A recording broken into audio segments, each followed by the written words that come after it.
and slid down so we can see a red suitcase right here for law enforcement. If they're watching and you guys would like to come back here.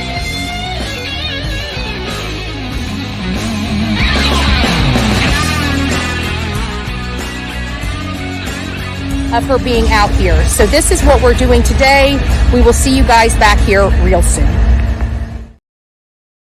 So hey guys, I just wanted to tell you that we are going to go into our regular show, but I just got a call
You guys can hear me okay now? Sorry about that. So my microphone just went out. This thing should be charging. I'm not quite sure why it's not charging, but it appears that I may need to charge this thing back up. I don't know what's going on here, but we'll figure it out. No big deal. No harm, no foul. Either way, we're going to be going on a little trip. But before we do, I just wanted to get some updates from Layla Santanello's mother, Jennifer Santanello. I'm just going through her TikTok, and I'm just going to load up on my phone, and we're going to head out to the location where there's some law enforcement activity. I don't know if it's they're calling me and saying that they believe there's a body out there. So I figured, I'm curious. I want to go. So we'll be going out there just to see what's going on. And then we'll just come back here and finish up the rest of the live. However long it takes. So that's kind of the plan right now. Everything kind of just changed in the last 5-10 minutes, and why I'm going live almost an hour early. And we do have a completely prepared live as is. So just bear with me. I've got to get some things going here. I'm going to mute the microphone just a little bit. So just stick with me for just a little bit, and I'm going to be right back. I got to grab some things, and then we're going to be out the door and heading over to Ellington area and see what's going on. So I'll be back with you. You guys are gonna go for the ride. So we're taking a field trip. We're taking like a impromptu, spontaneous field trip. So give me just a second. I'm gonna mute the microphone. Everybody just if anybody comes in asking what's going on, tell them we're going on a field trip. I'll be right back.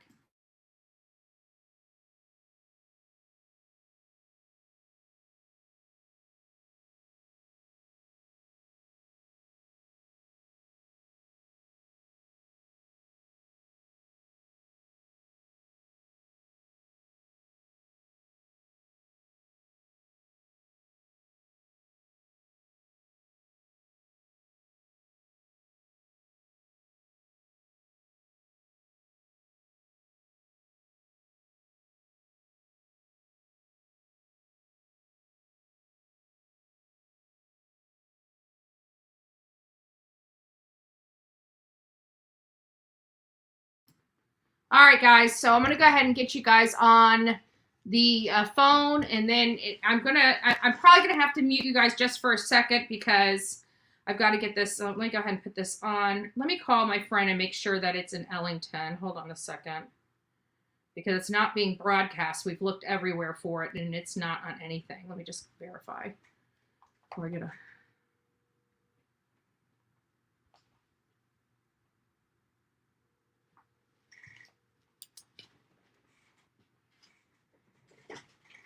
Hey, that's in Ellington, not Palmetto, right? Hey, can you hear me? Can you hear me? Hello? Because I'm about to walk out the door. But I don't know where 16th is because every time I put it in the phone, it brings up Ellington. So it's 16th West East Street Drive. You're on East, so 16th. Is it Street? Okay, that's not helpful. All right, let me look it up. Okay, all right, bye bye. It's not helpful at all, guys. Give me a second. I'm ready to go out the door, but she's like, it's right outside of my house, and I'm like, well, I'm right outside your flipping house, I think. Directions. Let's do 4.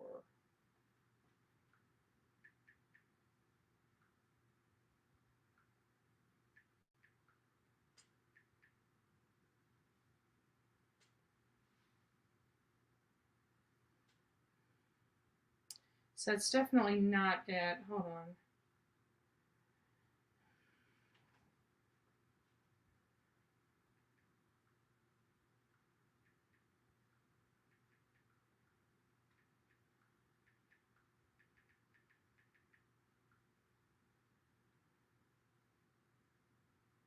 Oh, yeah, that is outside of her house. Okay. Well, let's remove her house. Let's put our house in. All right, we're going for a 20-minute drive, y'all. We're about to go on a 20-minute drive. And if you guys are not getting notifications, everybody has been saying they're not getting notifications. You're going to, oh, hey, Frankie, baby, nice to see you. Nice to see you. I haven't seen you in here in a while. Hey, everybody, by the way. If you're not getting your notifications for the replay crew, go out there and unsubscribe and resubscribe. Don't do it while we're on a live. Otherwise, you will not be able to talk for 20 minutes. So wait until the live ends. If you're one of those people that come here and look all the time, look. If you did not get your notification, they do this. I don't know. It seems like every time they update the system, the notifications go down to personalized. And so they only give you so many notifications. However, if you adjust it from personalized to all, you'll get all the notifications. Either way, I'm going to have to mute you because I'm going to go into the studio. Otherwise, this is going to squeal in your ear. And I still don't know what in the world happened to my box. It is literally... Oh, that's one reason. Okay. Where's the other? Okay, so this should be...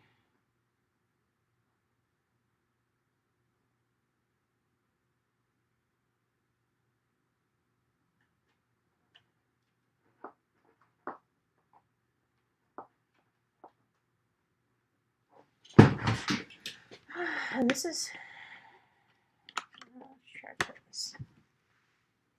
I don't know what happened. My box literally just went out. Unless it's the cord itself, which I don't know if it is. I can put a... Either way, we got the place. We're about to go. Let me go ahead and mute this so I can get you guys on. Hold on a second. Mute.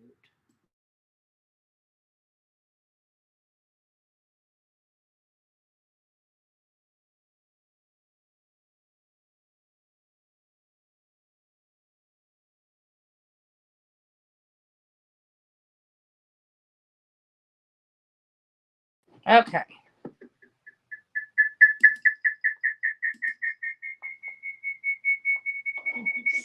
Killing me.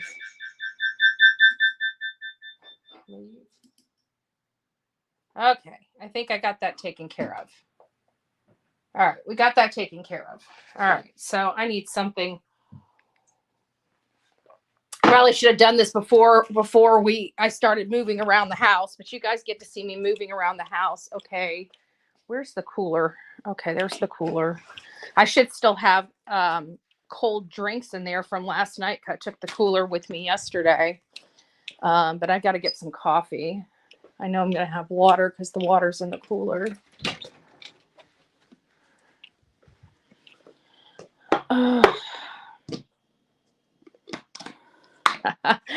love these little dollar cups.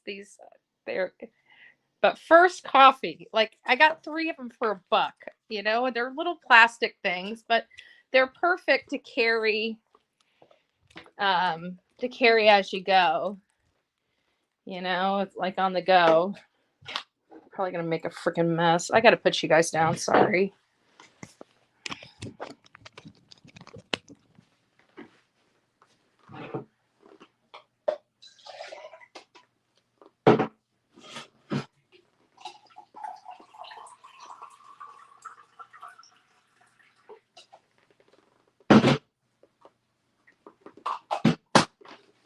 All right, so we're off. I might as well just bring this.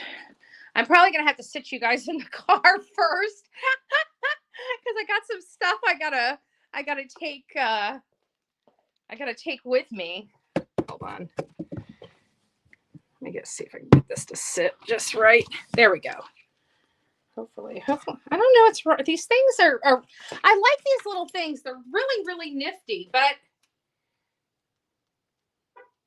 there we go. Get the puppy cranked up, get the air circulating. Let's see what I can do. Maybe we can't get this all in one trip. We'll see. We'll see. All right. We'll see how magical my hands are today. Okay. Well, I think we might have it. Whoop. Hopefully I don't spill the coffee. My yard needs to be mowed. Good Lord. Where's my lawn guy? I haven't heard him knock on my door in a while.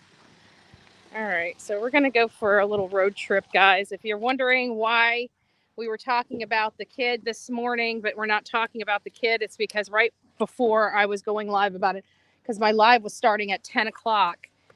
And what ended up happening was someone called me and said there was some activity here going on in my town and wanted to know if I knew anything about it. And I started looking into it, and there's literally nothing. And I mean nothing online about it. So she said they've been out there for hours, so it doesn't sound good.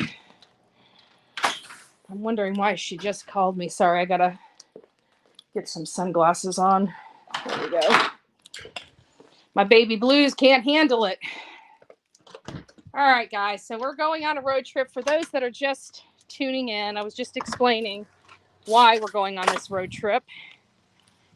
And we're gonna go find, there's my cats I don't own. They just, every time they see me or hear me, they start running over here. I think it's because I fed them once. And they never stopped eating. Oh, Lord. Okay. All right, so you guys are going to watch me until we get somewhere. I got to turn the GPS on. You know, I could probably do that from the other phone. The GPS on. Where is my other phone? I know it's in here somewhere over the rainbow. Not in that pocket. Oh, it must be in this one. Oh, crap. I don't think I do.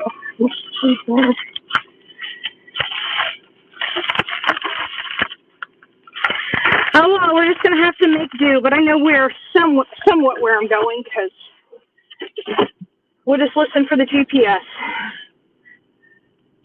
Oh, I got to put a charge cord in here, otherwise we're going to end up dying before we get there. We're going on a road trip, y'all. We're going to go see what's going on. I think there's something going on. I wouldn't have gotten this call unless it was significant.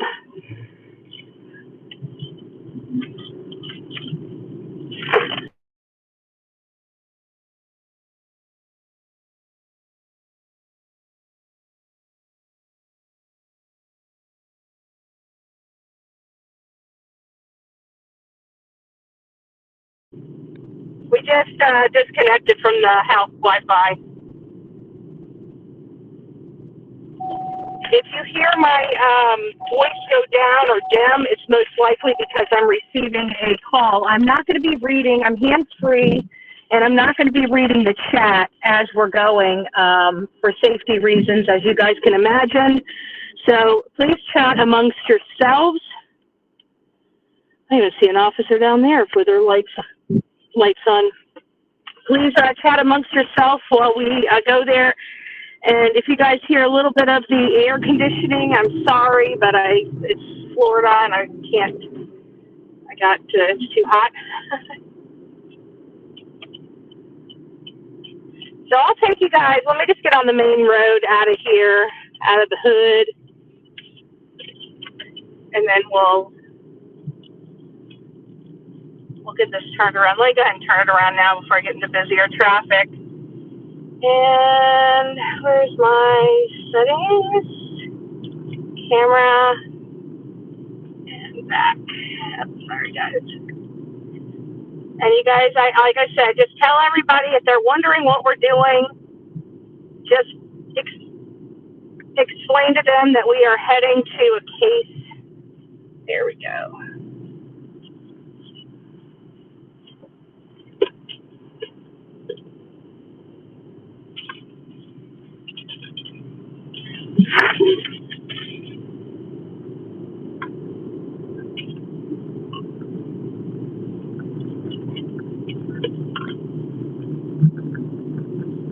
I hope everybody is doing well today. For those that are just coming in, I'm going to have to repeat this a few times. But those that are just coming into the chat, the reason why we're not discussing the 16-year-old Stephen Rodda, or is it Rodda or Rodda? I think it's Rodda. It might be Rodda. I think it's Rodda. And Stephen Rodda was 16 years old and just over at his grandfather's house, staying with him to help him out while his grandmother was in a rehab facility. And unfortunately, his dad had been home, and he hadn't been home for very long because he never is. He's always on the road. He's just a degenerate. To be honest with you, I'm not going to mince my words when it comes to his father. His father is a piece of shit. Excuse my language. And I mean, even his mugshot, he looks scary. I mean, to me, that man's face looks pretty stinking scary, if you ask me. And to think that it's that young man's father, and he had no worry in the world to take his own son's life. I just, for the life of me, can't figure that out. I just really, really can't.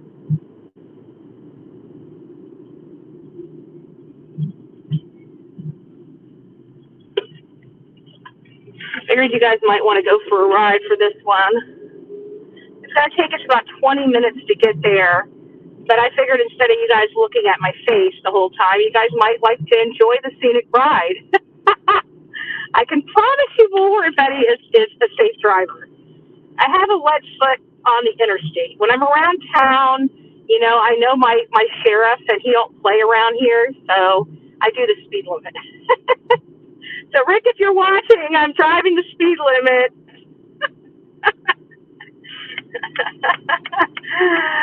Oh, Lord. So this is just a little cut through. It's a cut through from one main artery to another. The GPS really, well, I guess it does take me through here, but it used to always route me away from here. But I always went down here, and the GPS now started taking the route. They never took me this way before. So I don't know if Google Map is getting smarter, or if they just pick up on my routines and utilize the paths that I usually take. I don't know. Big Brother's watching. Oh, the government already knows where I'm going before I arrive. I need to stop. The things we do for our comfort, like give our privacy slap away. I do it too. Trust me, I'm complaining about. There we go. But anyways, I forget what I was going to say. The GPS started distracting me, but either way,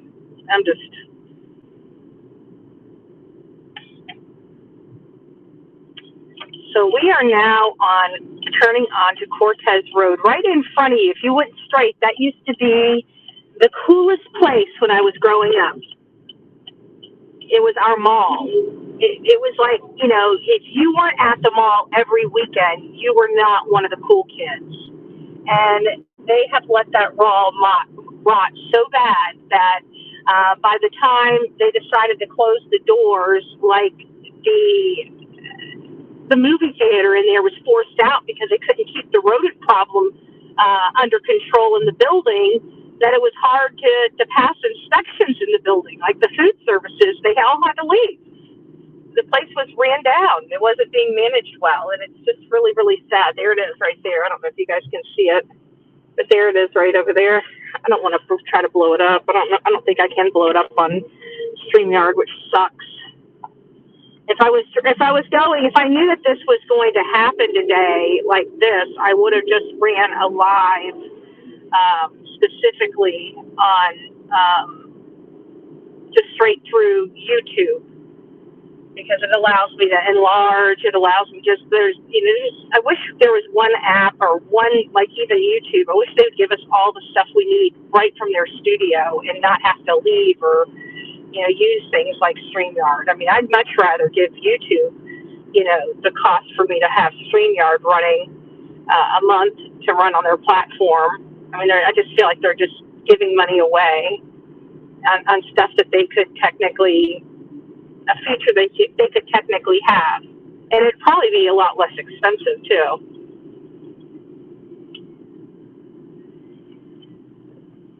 Stop sign. Good morning, everyone. Yes, hi, Stowe. I see you. Sorry, it's the last person that I saw at the very bottom. You get the only hi so far this morning, Snow. Oh my gosh. It is a beautiful day in the state of Florida right now at 10, I guess it's probably about 20 to 10. It's 83 degrees. That's what it's registering on this old geezer. And I'm not talking about me.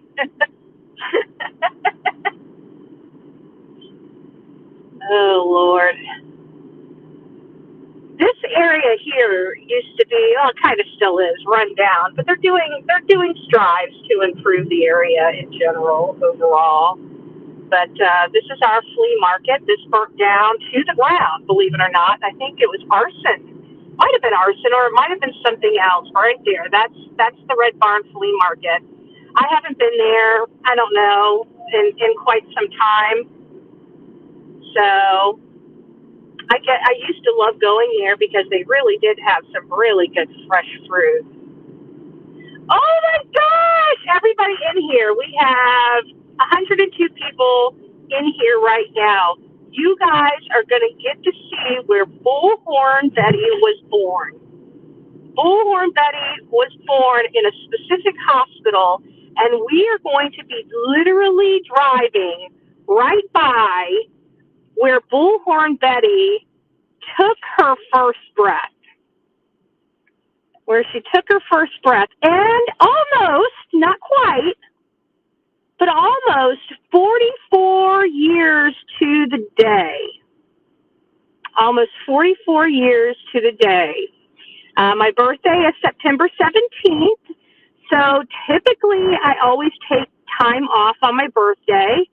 So I'm not quite sure what I'm going to do this year on my birthday, but you probably won't see me the day of my birthday. And if you do, it's me just coming in to say hi to all of you. That's really, it'll only be something where I pop in for 15 or 20 minutes just to say hi and let you know I'm thinking of you on my special day. But it won't be anything other than just a chit chat. I don't plan on, doing any work or discussing any true crime or anything like that. So this is the town. For those that are not, from around here, you guys get a little lay of the land where I live, where I grew up. I've never lived this far east.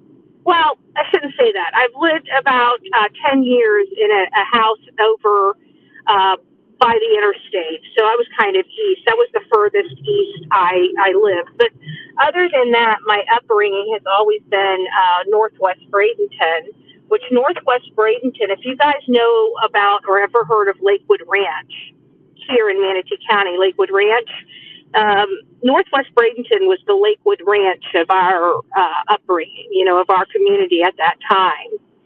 And my dad, he was not a college person. He was just a country boy that was in foster care and just had a dream. And he wanted to become an electrician. And we got to live in Northwest Bradenton. So no matter what your circumstances, you can always do something better. Even if you don't think you can, believe me, you can. You get out of this world what you put into it. There it is, guys. There's where Bullhorn Betty was born, right there. That's where I took my first breath. Right there. A little Bullhorn Betty history. Yay!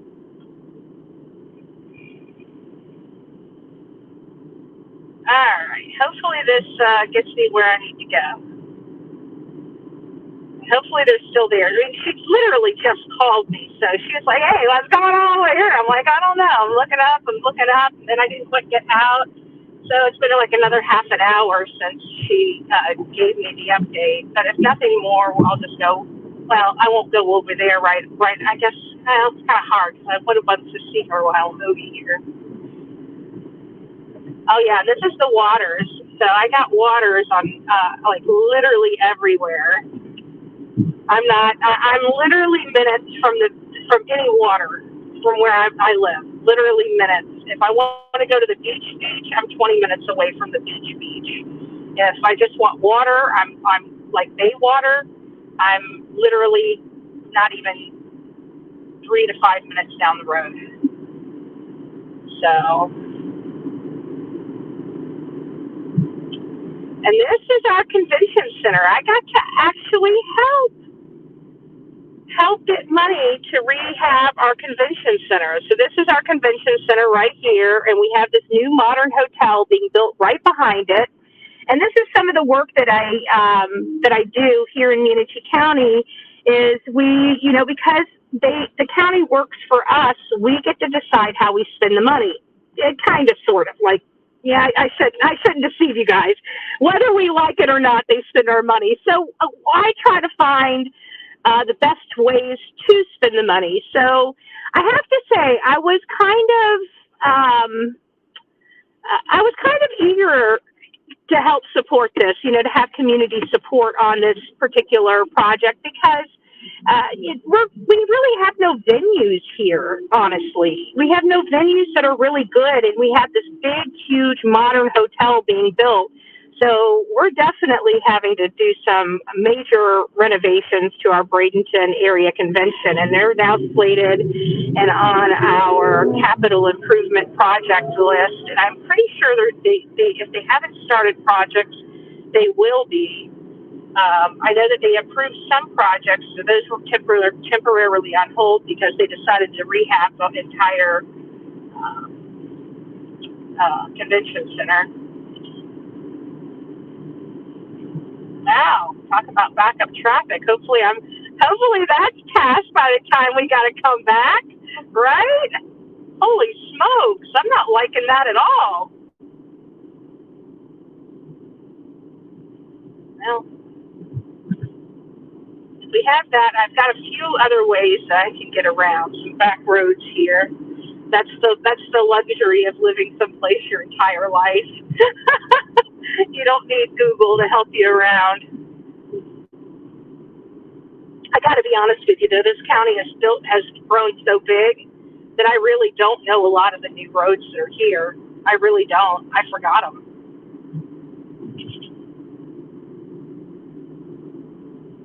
They got some good work, road construction. Ooh, building a whole new lane. Good.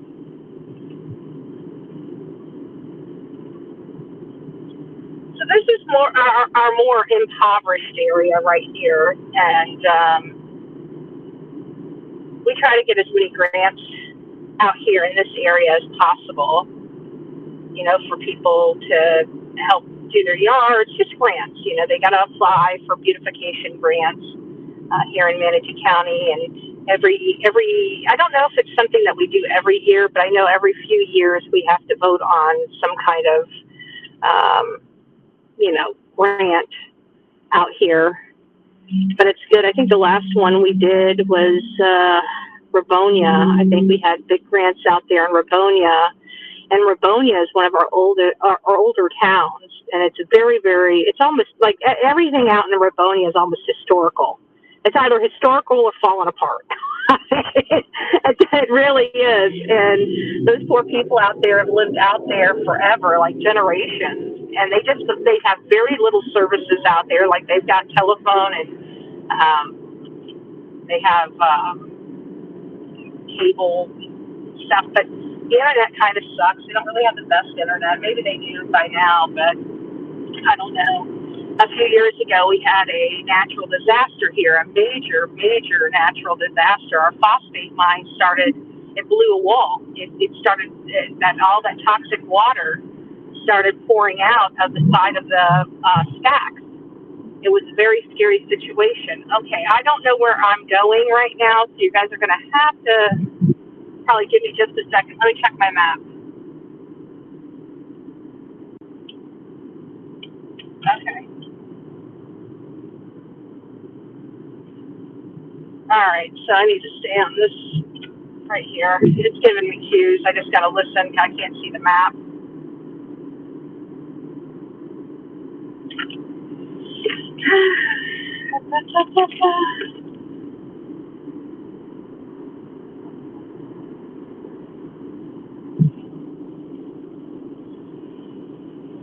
And this is where it starts getting nicer. You're down. I wonder if it's by Bay Shore Road.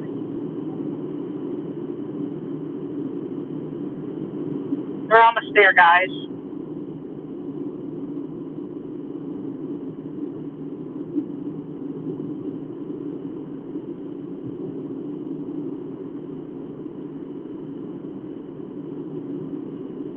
Sorry, I'm being quiet because I'm trying to listen for the GPS to tell me what I need to do because we're getting close. Because that's, you know, there's a turn for my friend's house right there.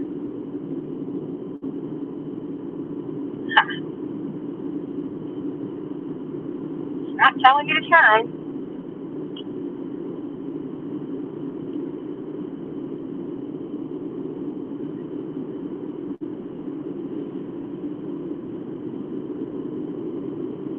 So in a half a mile, I should be. Let me check my map, guys. I gotta see if it's the right side or the left side. Okay, 216.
Oh, I don't know why it keeps doing that. Sorry about that, guys. Oh, so let me tell you what I learned. It just canceled. I'm gonna go over here and park, and we're gonna get out, and I'm gonna show you what's going on here. So I just talked to a gentleman from Country Lakes. He looks like he's the maintenance guy for Country Lakes. Get over here in the grass here. Oops, I just ran over something. Hopefully I didn't pop my tire. Oh, I'm gonna go out there and have to look and see what the heck it was I just hit. I felt something under my tire. Hopefully it wasn't like a turtle or something.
All right, no, I took the Bluetooth off. It wasn't working. So what I was saying, let me try this again, since now I know my audio is working now. It better be working because the car's turned off. The Bluetooth is disconnected. If it's not working now, I got volume issues.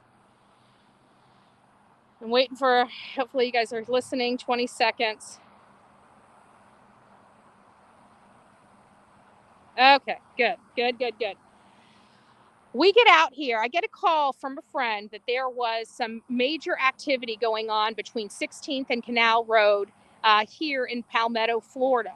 I get out here. Obviously, there's not any rope or anything up. She did let me know that the activity was going on for some hours before she called me, so it might have just been on the tail end of things.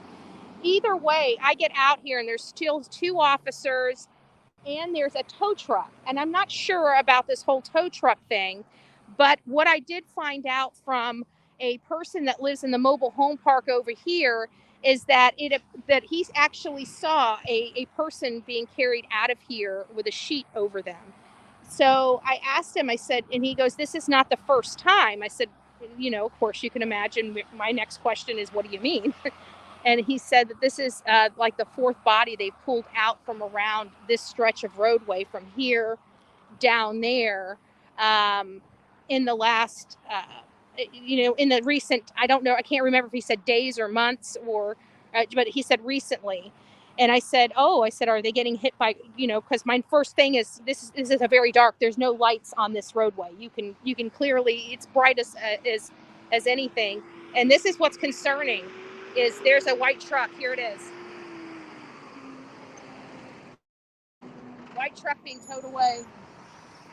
It's a white truck, a Super Duty white truck, and that's it's not good because they took a body out of here and they're towing away a white truck, and the white truck was with law enforcement officers, so that truck very well may be tied. Can I see it? Oh, there it is. That truck may very well be tied with the body that they found. I still have one more officer still sitting down at the end of the road. But again, right here at this stop sign was blocked off, and the stop sign down here on the end of this road was blocked off.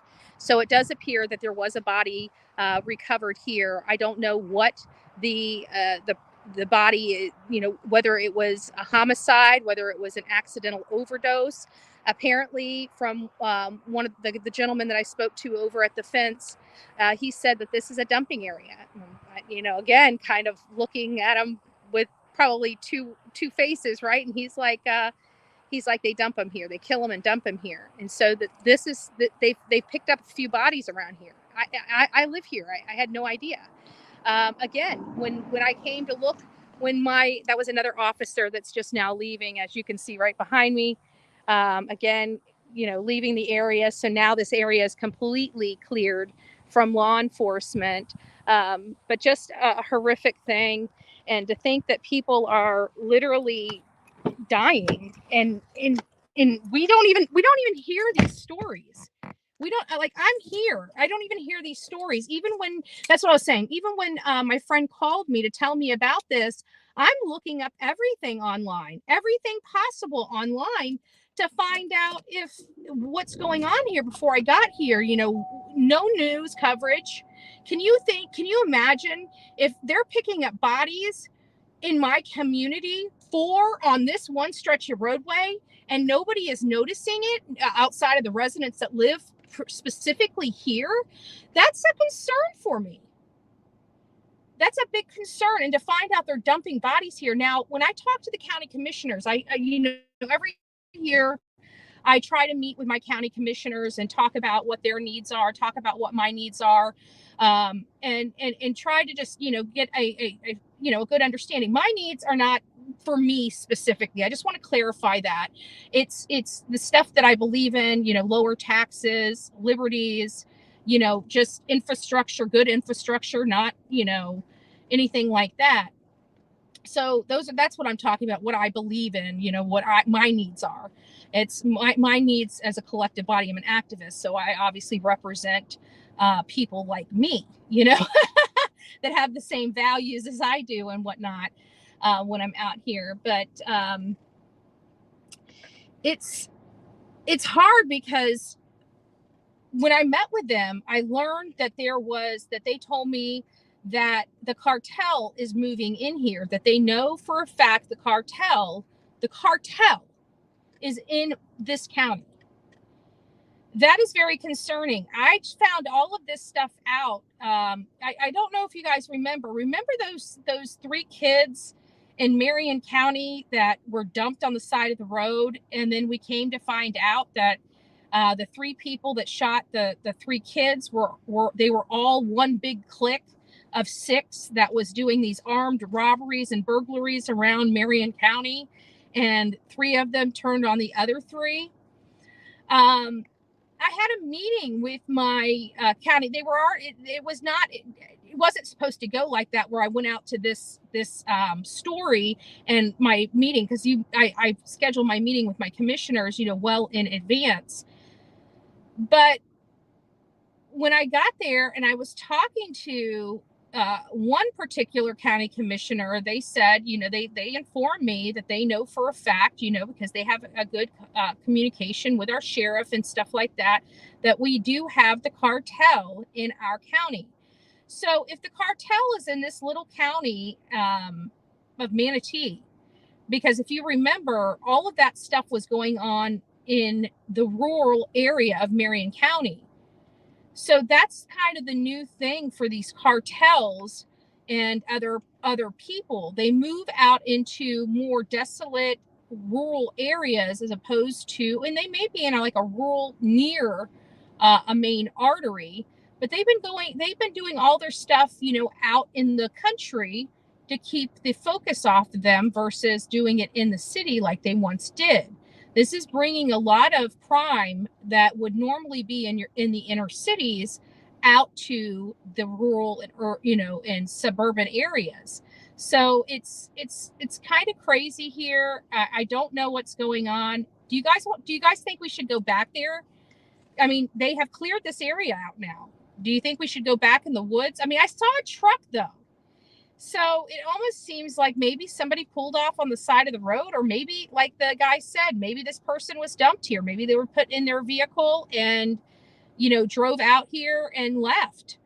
But there was a white F-150 or F-250. No, it was an F-150, a white, or maybe it was a Chevy. I gotta go back to the video and look at it. I can't remember what kind of car it was that was out here, or what kind of truck it was. I can't remember if it was a Chevrolet or a Chevrolet or a Ford, but it was a decent looking truck. It had the work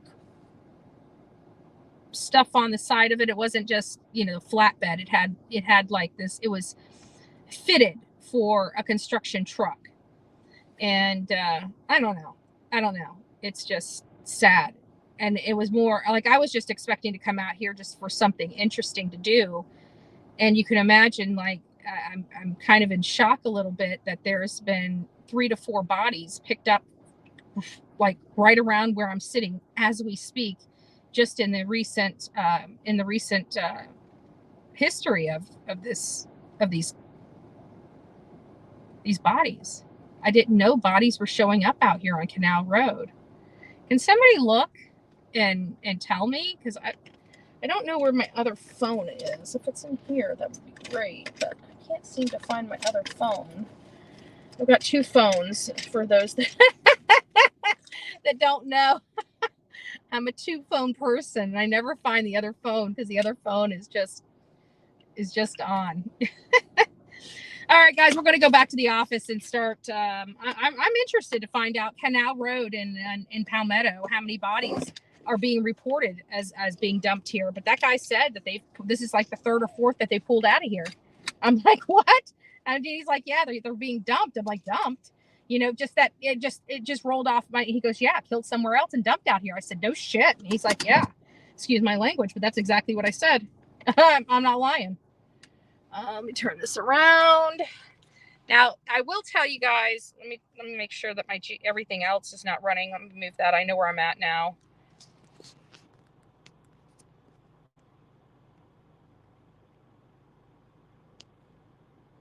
There we are. So it may shut down because I'm feeling my phone, and my phone is feeling really, really hot. So we might shut down before I make it home. If that happens, just sit tight until I get back to the house. Hopefully it doesn't kill the live, but if it does kill the live, we'll just put another live up and we'll go back in here and go over all the stuff that we're doing. So let me go ahead, before I get on this road too much, let me go ahead and turn this camera around so you guys can see the drive home. And I'll turn it back right before I get to my community, of course, because there's just some things left unsaid or seen.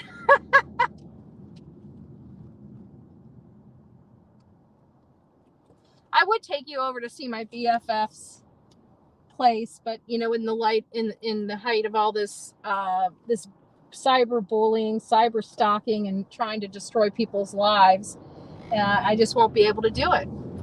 So you guys don't get to see me eat a pie. Blame it on a hater. Blame it on a hater. Actually, I don't need the calories. I won't lie. I don't need the calories.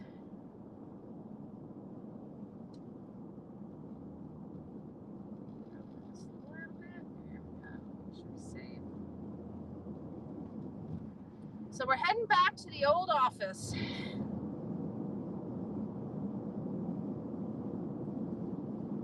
Well, that was a little fun little road trip. It was something different. It could have been something. It could have been something. I bet you we would have gotten a little bit better footage if I would have left as soon as she called. But I was still trying to get the live, everything I was going to work on the live done. I wasn't going to go. And that's kind of what I did yesterday, too. When we went out to the Labor Day thing where the 16-year-old kid got shot. Now that is, I'm sorry, that's just an awful, just an angle grinder. My God. I can't even imagine how painful, I don't even want to think. I don't even want to think about it. It's too hard for me. But I can tell you, it's just sad. Labor Day, and his own father, like, it doesn't sound like his father, it sounds like his father's had a lot of problems and has been in and out of jail for a really long time, is just whacked on drugs. Don't do drugs. Like, I totally abstain from the use of really anything. I've got I have medication at home as needed, I can tell you I've had a prescription. I know they tell you to kill your prescriptions like every 2 years. I've got one prescription that I've had for 5 years. It's still got 3 or 4 tablets in it. So if I have a hard night, and even when I have hard nights, most of the time that traffic is awful. Remember that traffic that we saw? It's even worse. So we're just going to go straight. We're going to avoid that entire area. There it is, right there. We started seeing it on our way. Hold on, sorry, you guys, I'm not showing you. Right there. We're about to go by it now. There's all that traffic that we drove by on the way to that property.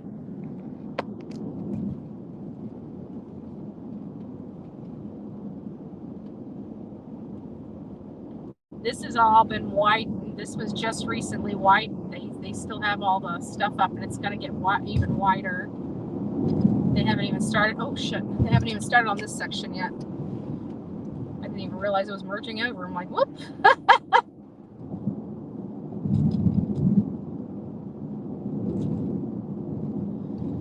This is going to be a nice big road. Help people navigate. I hate these roundabouts. I have to be honest with you. I wish the U.S. government would quit vomiting roundabouts. It's annoying. They have this idea. See, this is what happens. You got people like this right here. They're not supposed to, well, I guess they do have a stop sign, but they're not supposed to stop. When they have a roundabout, you're supposed to be going at a slow space, and everybody is just supposed to kind of, gel right into one another. As one's going around, you get behind the other one. It's supposed to be something so you don't have to come to a complete stop. But people don't know how to navigate. This is not Europe. This is the United States. If we wanted to be like Europe, we'd put a bunch of roundabouts everywhere. Oh, sorry. We're doing that already. So this is the other side. So this is more of the scenic route. This is more of historical Palmetto that we're going through now. Oh, it doesn't look so historical because, we just got a new, that right there is brand new. But this is more of the downtown Palmetto that once was. Hello, guys. As soon as we get back to the office, I will say hi to you guys personally like we always do. But for now, I can't really. I guess I could look at the M&M. I've never been to Florida. I've always wanted to see palm trees and drink a pina colada on the beach. Well, we have a place. We got a lot of places that are just they're cute as a button here. Like I came across that doctor's office. That was a stumble. I was about to go over to the Ugly Grouper. That's why I ended up going to the Ugly Grouper like a day or two later, because that was really my destination that I was going to the day I ran into the doctor's office. And I didn't even know it was just this cute little, it was almost like a little speakeasy, you know, that was disguised as a doctor's office. It was just cool. It was just cool. I would have never thought it was a restaurant. And not only a restaurant, but Lord, it was a decadent, like hoity-toity restaurant. I enjoyed every minute of it. It was expensive, but it was worth it. I mean, you don't really do that. It was fresh. It was fresh seafood. Oh my goodness. Well, something's definitely going on. I'm starting to wonder if there's a baseball game here because I haven't heard of any auto wrecks going on, but I could be wrong. Beach party for the coffee beans. Yeah, you know what? That actually probably wouldn't be a bad idea. Maybe that's what I'll do next year for my 45th. Maybe we will, maybe I'll start working on it this year and I'll organize something someplace here in Florida. It won't be here in my town, but you know, just a place that can handle a rowdy bunch of people that are jacked up on caffeine. Caffeine and crime, right? I want to go to the beach. Yeah, well, you know, it sounds great in theory, but let me just explain this to you. You guys know we have not been on the road very long, right? We've been, I think I spent maybe 10 minutes there, 20-minute drive, so maybe a half hour. In that half hour, you guys remember, and I don't know why I said it, but I did. I said when I got in the car, I was telling you guys how beautiful it's out and how it is. What did I say? Like 9:30, 9 o'clock, something like that. I don't know. Maybe it was that. There's no way it's been an hour and a half since we've been on this trip. But I can't remember what time I said. Either way, I said the temperature, and I said the temperature is 83 degrees. It is now registering. See it? So just in that little bit of time, from the time we left the office to the time we made it to the crime scene, it went up 3 degrees. It does that all day long until it's about 100 degrees outside. And then when it gets to the top, it starts going back down, but that's about it. So, you know, I was surprised it was 83 degrees. We must have had a cooler morning than we typically do, because usually by 10:15, we are, you know, we're hot. We're already in the 90s, and it's not quite there yet. It's 86, so it's hot. Hot, hot, hot.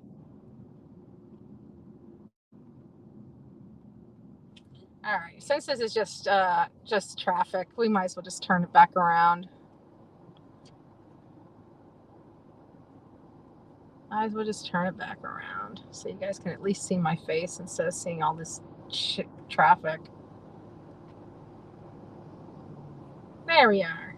There we are. So this is more of the historic area. This used to be my stomping grounds when I was like, you know, a teenager. We used to always come over here because, you know, it was just easier to get away with stuff. It was easier to be a kid over here, you know. There's a lot of places to duck and hide. I'm just joking. I did think of things like that. I really did. So, but don't tell anybody. Well, I wouldn't want anybody to expose me.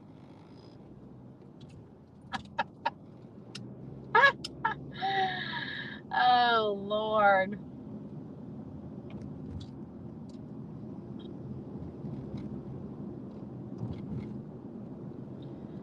My town, every time I drive in it, it just feels like like it's just getting bigger. Like there's just more people and more people and more people. And I know we're going to be getting into the winter months, so we're going to even have more people here. Literally more people. I'd let this person through if somebody else would not be a jackass and allow them to. But no, everybody's going to be a jackass. Poor guy. Yeah, come on. People don't.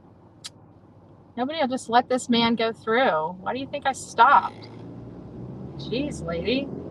So this guy's trying to get through. I let him in. Nobody would let him go over. And then this lady pops around from other cars. Old bag.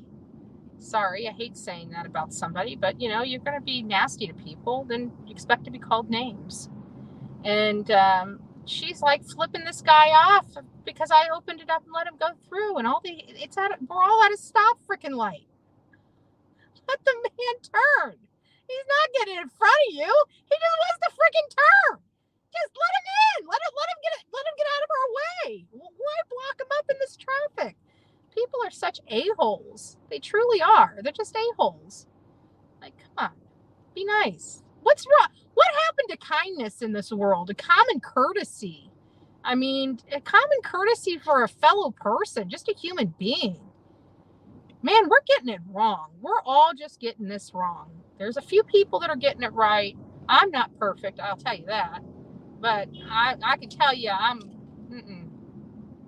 Now, if I'm on the interstate now, I'll be cussing in the car, but I'm not going to be giving them hand gestures unless they, risk my life, unless they do something that I almost die. If I have to clench my butt cheeks, you're probably getting a gesture. I'm just saying. Sorry, but people may not like me, but I can guarantee they don't like the gestures I give. If I start feeling pins and needles because I had to slam on my brakes, yeah, I'm not going to cuss silently in my car with my windows down. I can promise you that.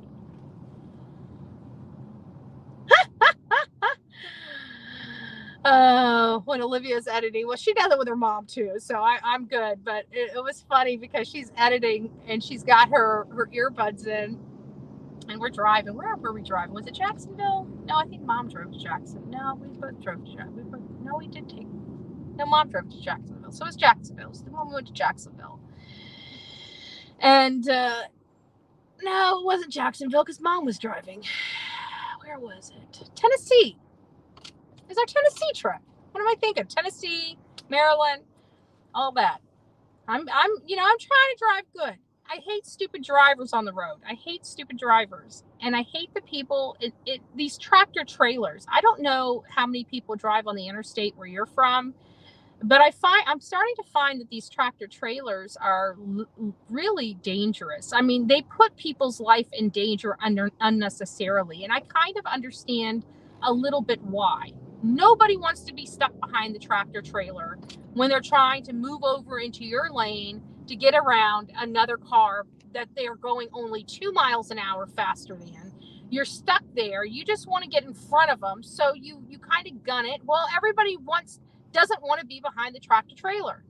So they quit signaling, anymore, because all it does is make people speed up so they can't get over. So what they do is they wait until there's enough room for their tractor trailer, and they just put their blinker on and move right in.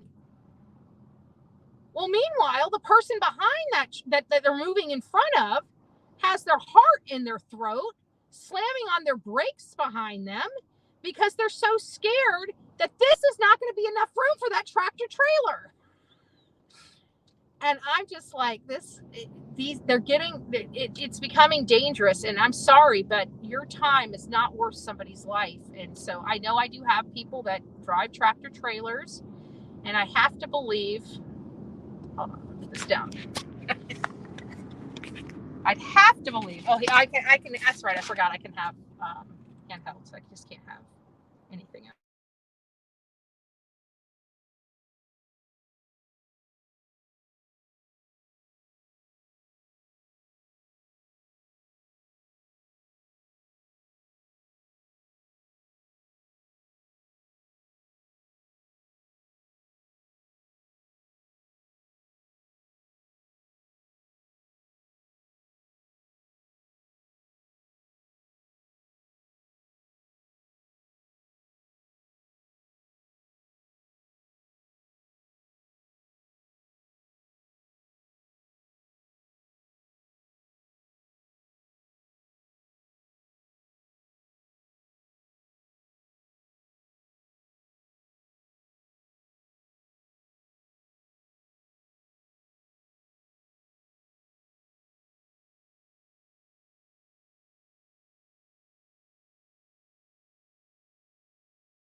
All right, so the phone did get overheated. I don't know if you guys could hear me or not, but I had to stick the phone up to the air conditioning.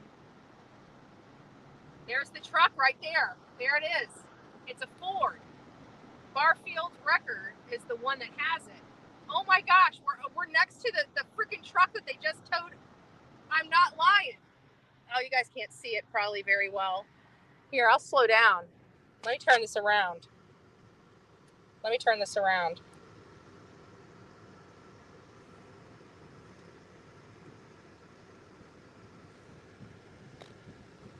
I don't know if you guys can see it. The truck is right there.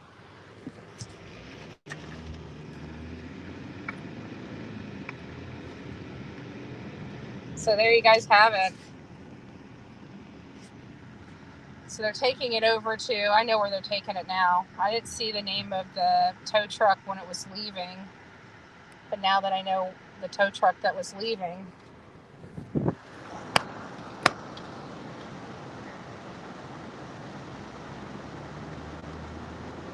Sorry, you guys are going to have these little cords in your way.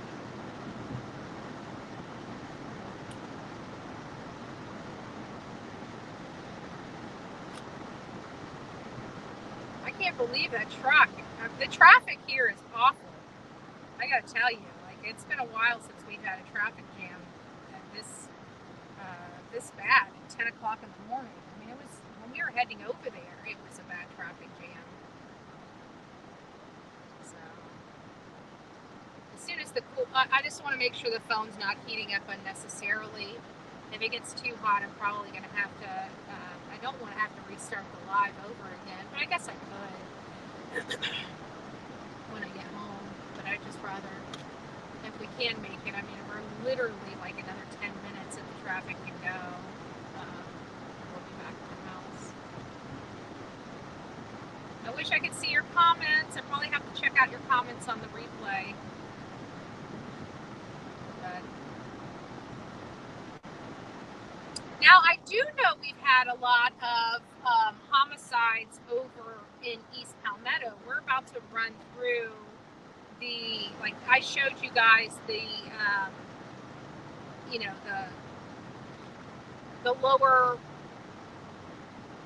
higher poverty area, I guess, of Palmetto. Well, we're about to be going through that of Bradenton. And I do know that the east area of Bradenton, not all east, there's just one special, what is that? Oh, hey! Hey, Jean. It's nice to see you. I hope you're doing well. I'm so tired today. I didn't sleep well last night at all. Thank you. God bless you for that. I didn't even realize I had a little something up there. I don't even know what was up on the screen. I can't see it because it's like this big. It's like this big. So I definitely have enjoyed this morning. Like this morning I got up. I woke up at 4:30. I actually had some photos I was going to drop this morning when I woke up, my bedhead photos. And I don't know. I ended up getting busy and not dropping it this morning. So I've got to delete them. I don't want to mix them up. I'll probably start dropping some bedheads again, maybe tomorrow, getting stuff back on track. And so I got up and I was just kind of, doing some research and got all my stuff done by like 5:30 in the morning. But then I didn't feel like going live right yet because I knew we had the whole the press conference. That's right, the press conference for Alec Murdaugh. Their attorney's going to be challenging his conviction to get it overturned. I personally, I haven't heard, this is just my opinion. I want to make sure I'm clear for the people in back, my opinion just on the limited information that I have. If I'm entitled to my opinion anymore, if I'm entitled to my own brain anymore, I would like to, I think that it's a bunch of publicity. I think it's a publicity stunt because I've listened to all of the evidence. I think the trial judge was beyond superb. The scheduling was just spot on. They had some few minor scheduling hiccups that they had, but overall, everything in the Alex Murdaugh trial went smoothly. Now, there are a few things that weren't so smooth. They didn't want, Cousin Eddie is what they call him. He's not related to Alec at all. Just an old client, druggy, pal type of guy. They didn't want all that in. Well, that ended up getting in because of mistakes that the defense made. They had a lot of 403, 404B, and 403 objection type, probative value. Prejudice outweighs the probative value. So they might be, I don't think they would challenge on that, but that's not what they're challenging on. They're saying that they have new evidence,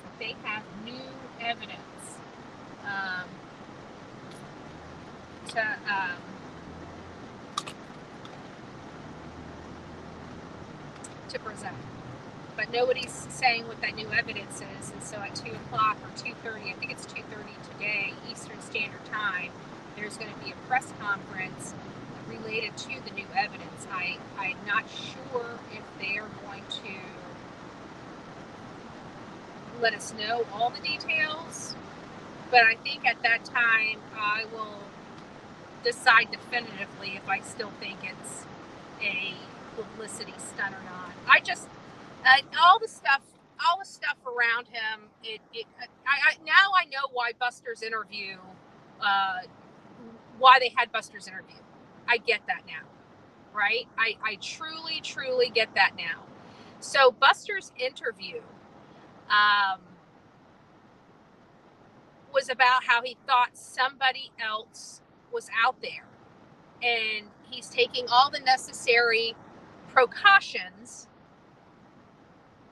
but at the end of the day, he still feels like the real killer is out there. And that was before we knew of this new evidence. So now we're starting to see the strategy take shape. We knew Buster came out. We knew there was a reason why he had that powerful interview with Martha McCallum, which is a great journalist. I've been following Martha literally for years. I've met her several times in person. Just a very nice woman. And I got to tell you, I feel so stupid, because I got to be honest with you. I was just thinking about that. Now that we know that this 2 o'clock press conference, now it's taking shape as to why Buster went in with this weird thing. I did a whole video on how weird I thought it was. And now I know why it felt so weird to me, because it was part of a ploy. They're playing us, folks. Team Murdaugh is playing the public. Well, I'll be crazy. Yep, I'm still on my vape. I got my patch on. I'm down to the 7. I finally got some clear patches, but I need to go up 1 because I was off my vape or off my patches for so long. Those other ones, they were eating my skin up. These don't make my skin welch at all, but it's got to be the clear patch. I don't know what the difference is between the clear patch and the brown patch, but obviously it has to be the adhesive. That's the only thing I can think of. I mean, nicotine's nicotine. If I was allergic to that, I would have the problem with this patch. But the goal is still the same, folks. The goal is still the same. Like I said, I had a little bit of a step back, but we're still striving forward. But it's also been helping me keeping busy with the videos. I've been doing a lot of the videos. I don't know that, I like some of the newer stuff. I feel like I'm not hitting the mark on the other stuff. I have to use the same music because there's only so much music I can use on these platforms, and I don't think that upbeat funky monkey music is really suitable. There's a lot more of that type of music out there, but there's, for sappy stuff on the stuff I can download, there's really, it's hard because everybody has almost a tempo in their speech pattern. And you need something, a music that kind of accompanies that speech pattern, because it's more organic. It kind of pauses where you pause. It's I don't know. It works better. So you also have to look at that aspect. It's not just any, sad song. It's got to be one that works with your speech pattern for that video. It's a lot that goes into it. A lot that goes into it that people don't realize. But just keep working at it. But it's been helping to stay busy on that stuff. I was starting to, work on thumbnails, but quite frankly, that's not really, the thumbnails are just artwork for the actual work. I'd rather be utilizing that time in the actual work than spending, I do brand the work. I think I've been doing a pretty good job, but we'll see. We'll see. I kind of been lackadaisy, I have to be honest with you, on my thumbnails. I've just been taking pictures and throwing them up there because I've been so busy on the go. I like those new boxes. I wish I had the price on it.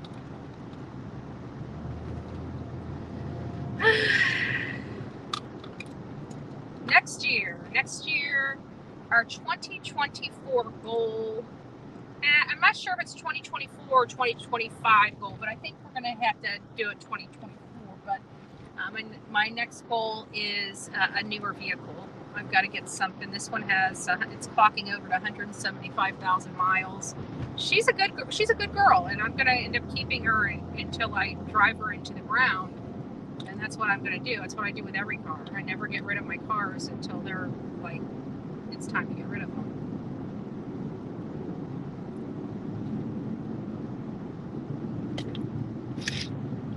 And it was so funny. Oh my gosh, I got to tell you guys this story. And this is a true story. And it just happened last night.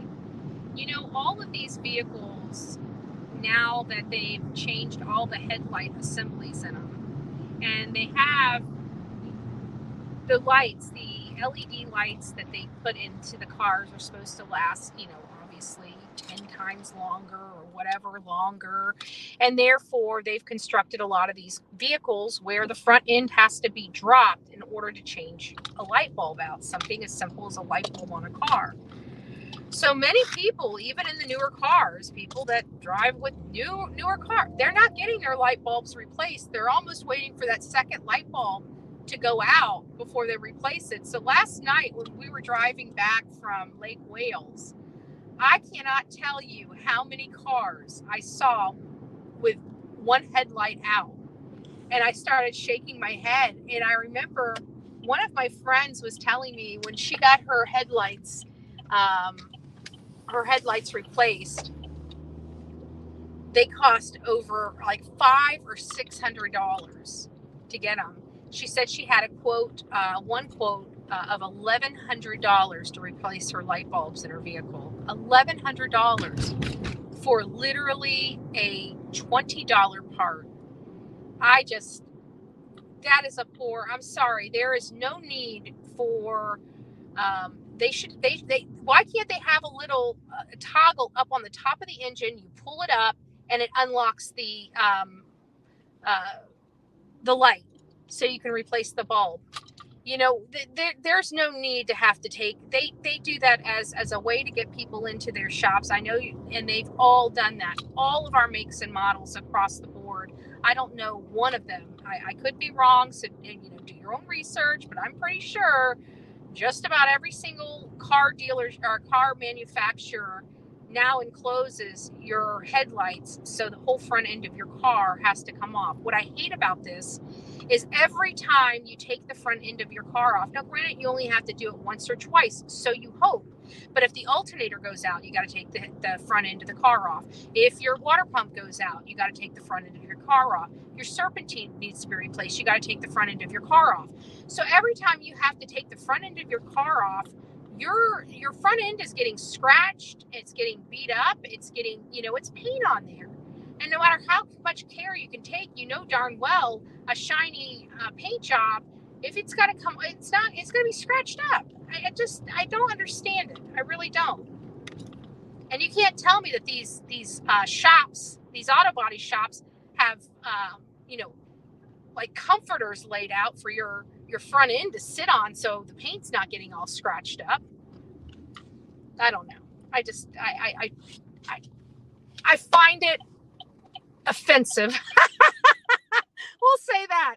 I find it offensive that it's easier to now change your brakes by yourself than it is your headlight.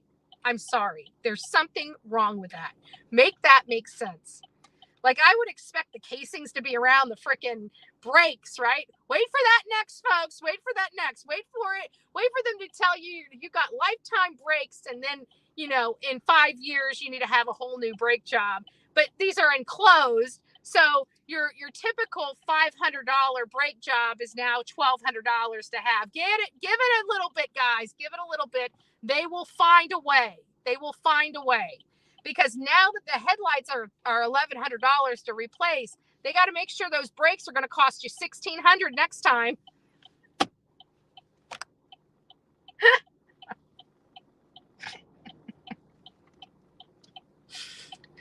Did I tell you guys about Olivia and my thoughts on a kid book? Sweetie Pie and Sourpuss. And I'm a friendly platypus. It's funny because we're like, we need a change. We need something a little more upbeat. And I'm like, nothing's more upbeat than doing children's books. I said, we've got enough that we could keep books stocked in libraries from here to across the country. I said, with our little adventures. And so I don't think it'll ever come to fruition, but how funny would that be? This is one of our delusional, when we're delirious, when we have lack of sleep and we're just so goofy, we just come up with some off the wall stuff. That would be it. That would definitely be it.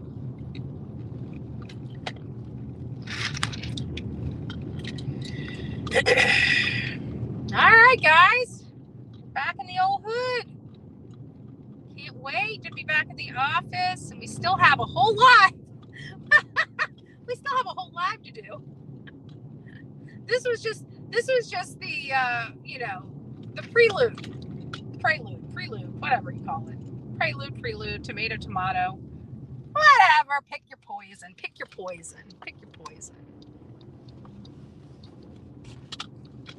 My father lives here, and I see his disgusting out there. And I wouldn't say that about my dad. I love my dad. Dad and I don't have the best relationship right now, but I still love him. He still pops by and sees me. He came over not too long ago for a little bit.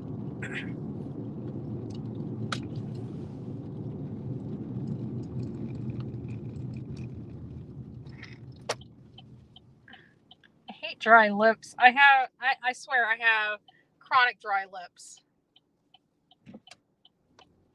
Chronic dry lips, and they peel. And that's all they do.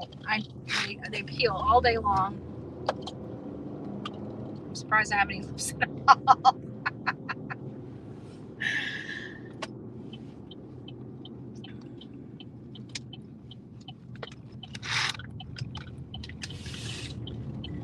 Okay.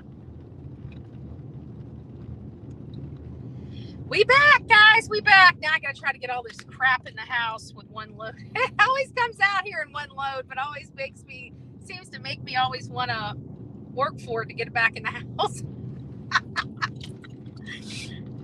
So let's see what we can do.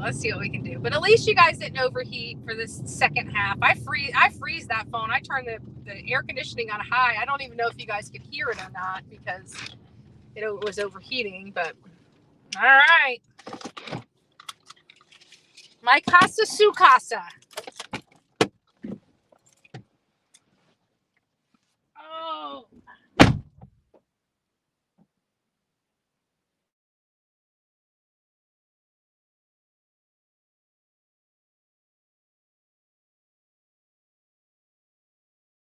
take a nap. I think it's nap time. All right, where's my stand? Okay, we got. Okay, I think we might have it. One trip again, guys. Look at that. There we are. Oh, I gotta move my hand. I almost ended the live because the way I grabbed the phone. All right. Let's burn it. So, guys.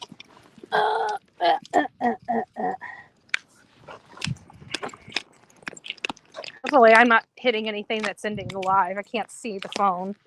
And I got so much crap in my hands. I hope I'm not blocking anybody. If I block anybody, can somebody unblock anybody? Because I have not blocked anybody this entire live. At least I don't think I have. Days are running into days. All right, guys, we're back. I still am just dumbfounded that there's bodies showing up on a road in Manatee County. Just 3 or 4 bodies now. Oh, well, that could have been a mess. Didn't even realize my... Okay. Water cooler's here. Whoever bought this. Oh, sorry. Whoever bought this is that cooler. I swear to God, I use that everywhere. I love that. All right. We need to get to work. Boss is going to kick our butts if we don't get to work sometime soon, right? All right. We's be back.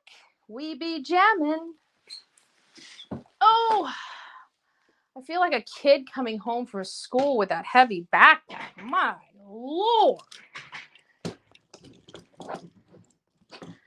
I swear, this is another handy dandy thing that I love. This is like a little mini tripod.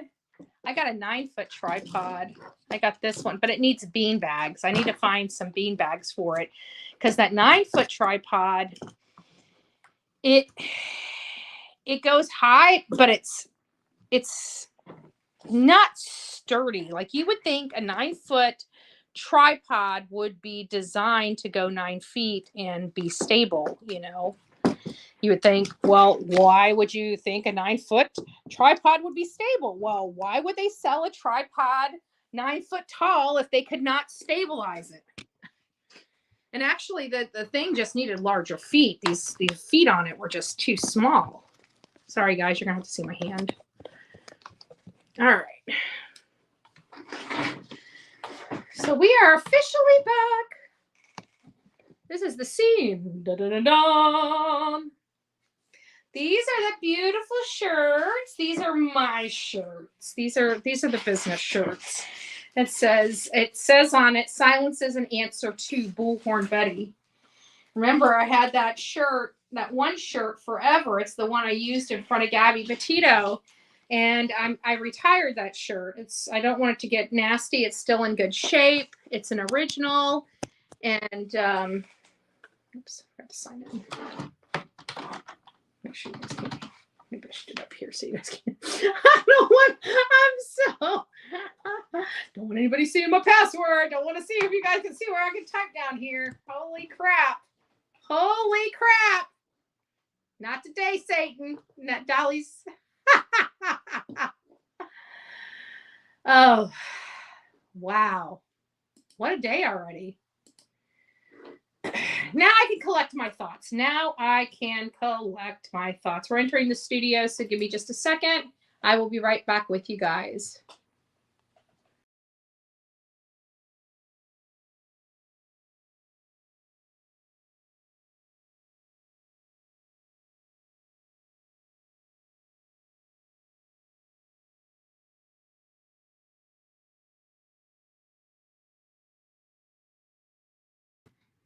And we've been back. Hey, talk about a round trip. I wonder if I shorted something out in this for some reason. I kind of feel like something got shorted. I don't know why, but I just It's not working right. I've had no problems with this, and then all of a sudden today, it doesn't want to light up.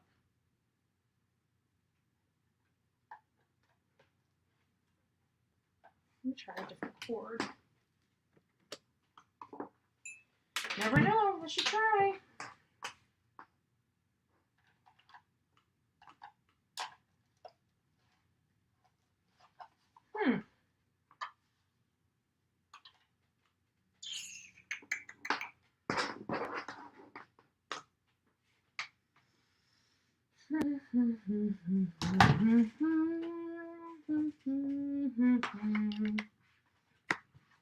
Check something out. I think for whatever reason, I don't know what the heck just happened, but it doesn't want to charge. It doesn't seem like, or maybe it was just, the problem is, no, because it should, if it has got straight power, it should be turning on, and it's not. The lights went out on it and everything, so I'm gonna have to get another sound card.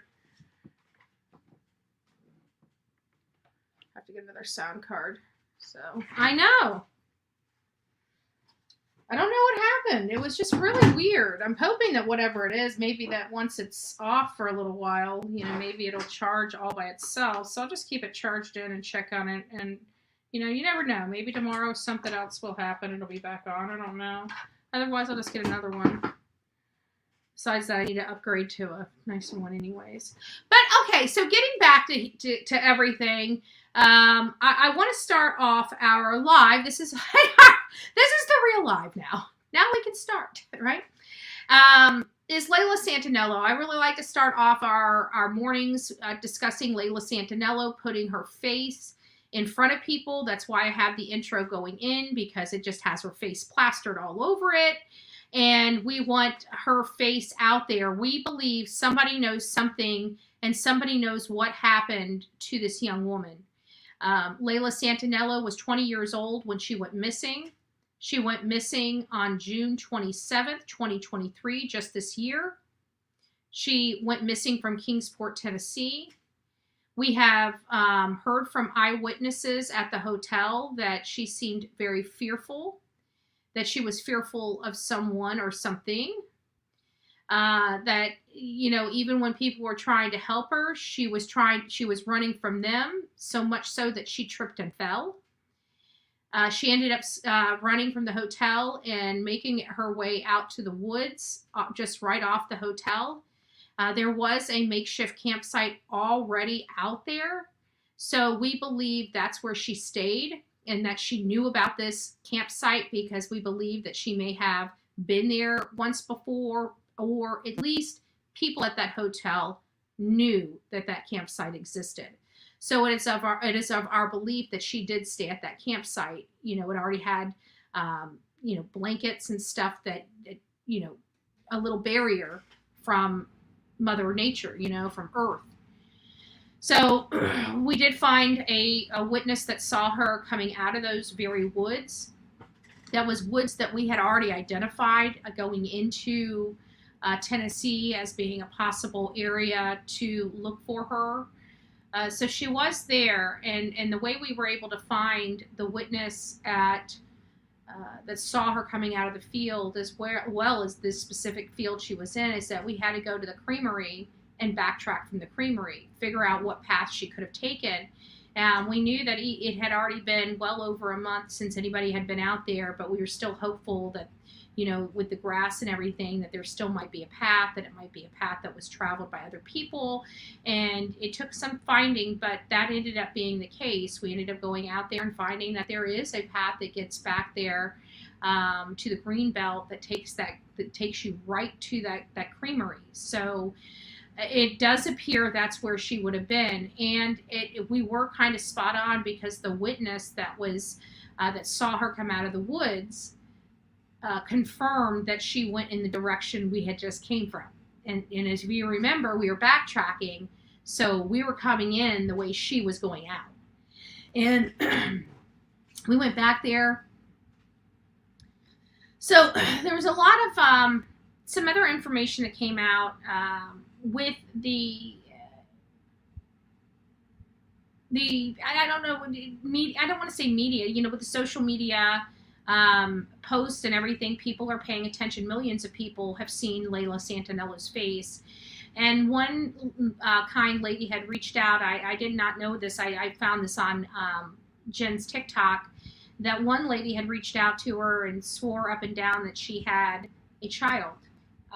That she saw Layla, and she remembers her because of the child. Well, unfortunately, Jen has Nova Grace, so there's no way she would have seen Layla Santanello with her baby, because Jen knows where her baby has been.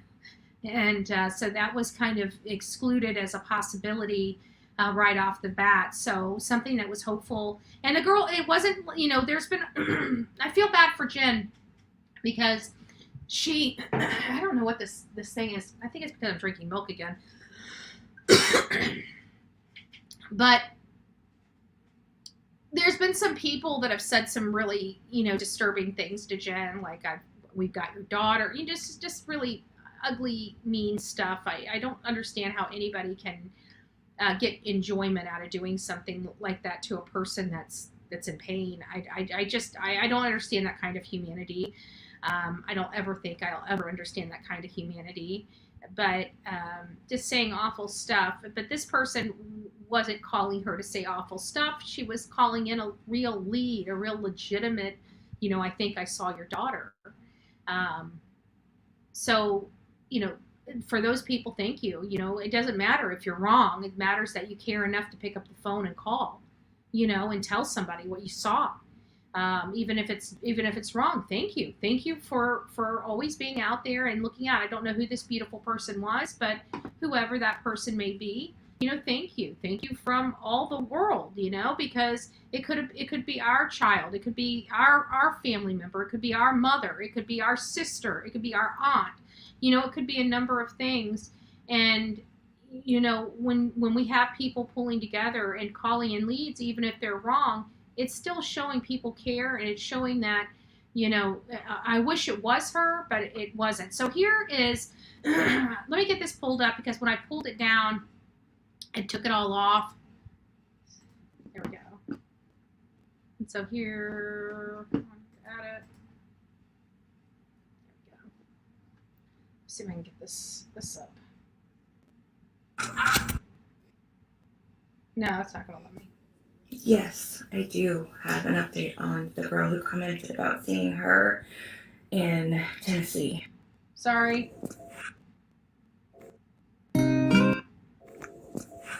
Hello, my name is Jennifer, and my daughter Layla went. Which one is it? That's that one.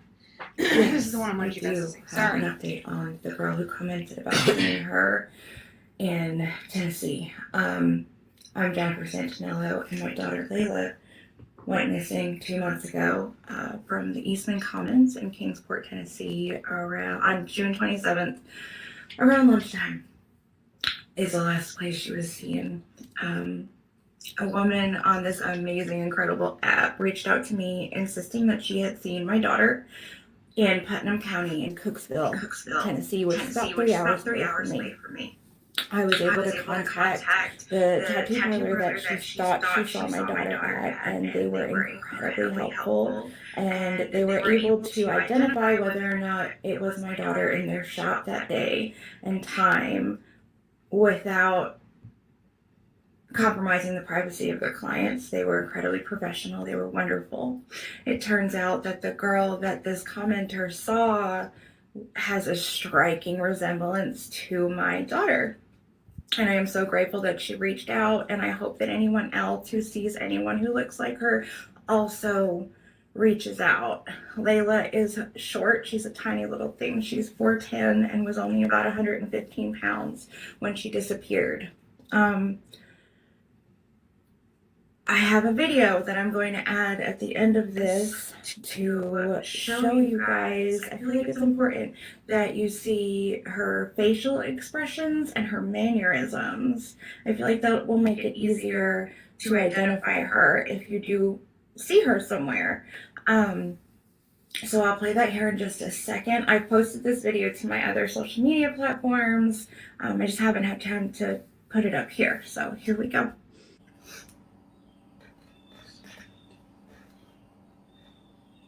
So, also, before I show you that picture, can I get this for my birthday? Maybe. Look at it. You what? A tattoo. Huh? It's a dragon. I don't know how much it's gonna cost though. I don't want no color, I just want it red like that. Okay. You can be the girl with the dragon tattoo. I either want that one or I want the same one Dad has on his shoulder. Why? Because I'm gonna put loving father under it. Oh. Yeah.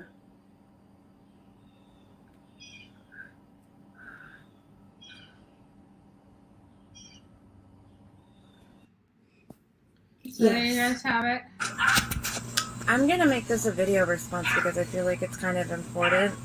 But leading up to my daughter's disappearance, I was waking up feeling like I was having a heart attack. I'm and right I here. couldn't breathe, and my thoughts were flooded with not one specific danger, but millions of different kinds of dangers that my daughter could be in. My mind would not settle on just one, so I just thought that I was being panically and overprotective, and I told myself that it's normal to be worried about a child who just became an adult recently and just flew the nest recently. I want you guys to hear this because, you know, there's been a lot of criticism about her not calling her daughter in as a missing person.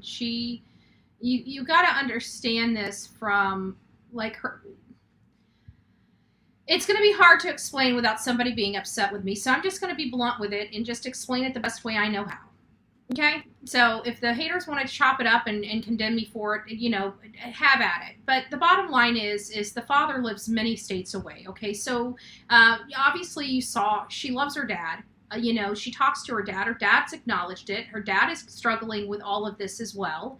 You know, so there's a lot of hurt feelings going on back and forth, and I don't want to get into that part of the drama with the case because this happens in all cases that have children in a situation like this. If parents are split apart, it typically can be way worse. Okay, so again, that's why I'm trying to just stay away from the you know, her attacking him attacking her. There's no need for that. It does no good. But he lives many states away.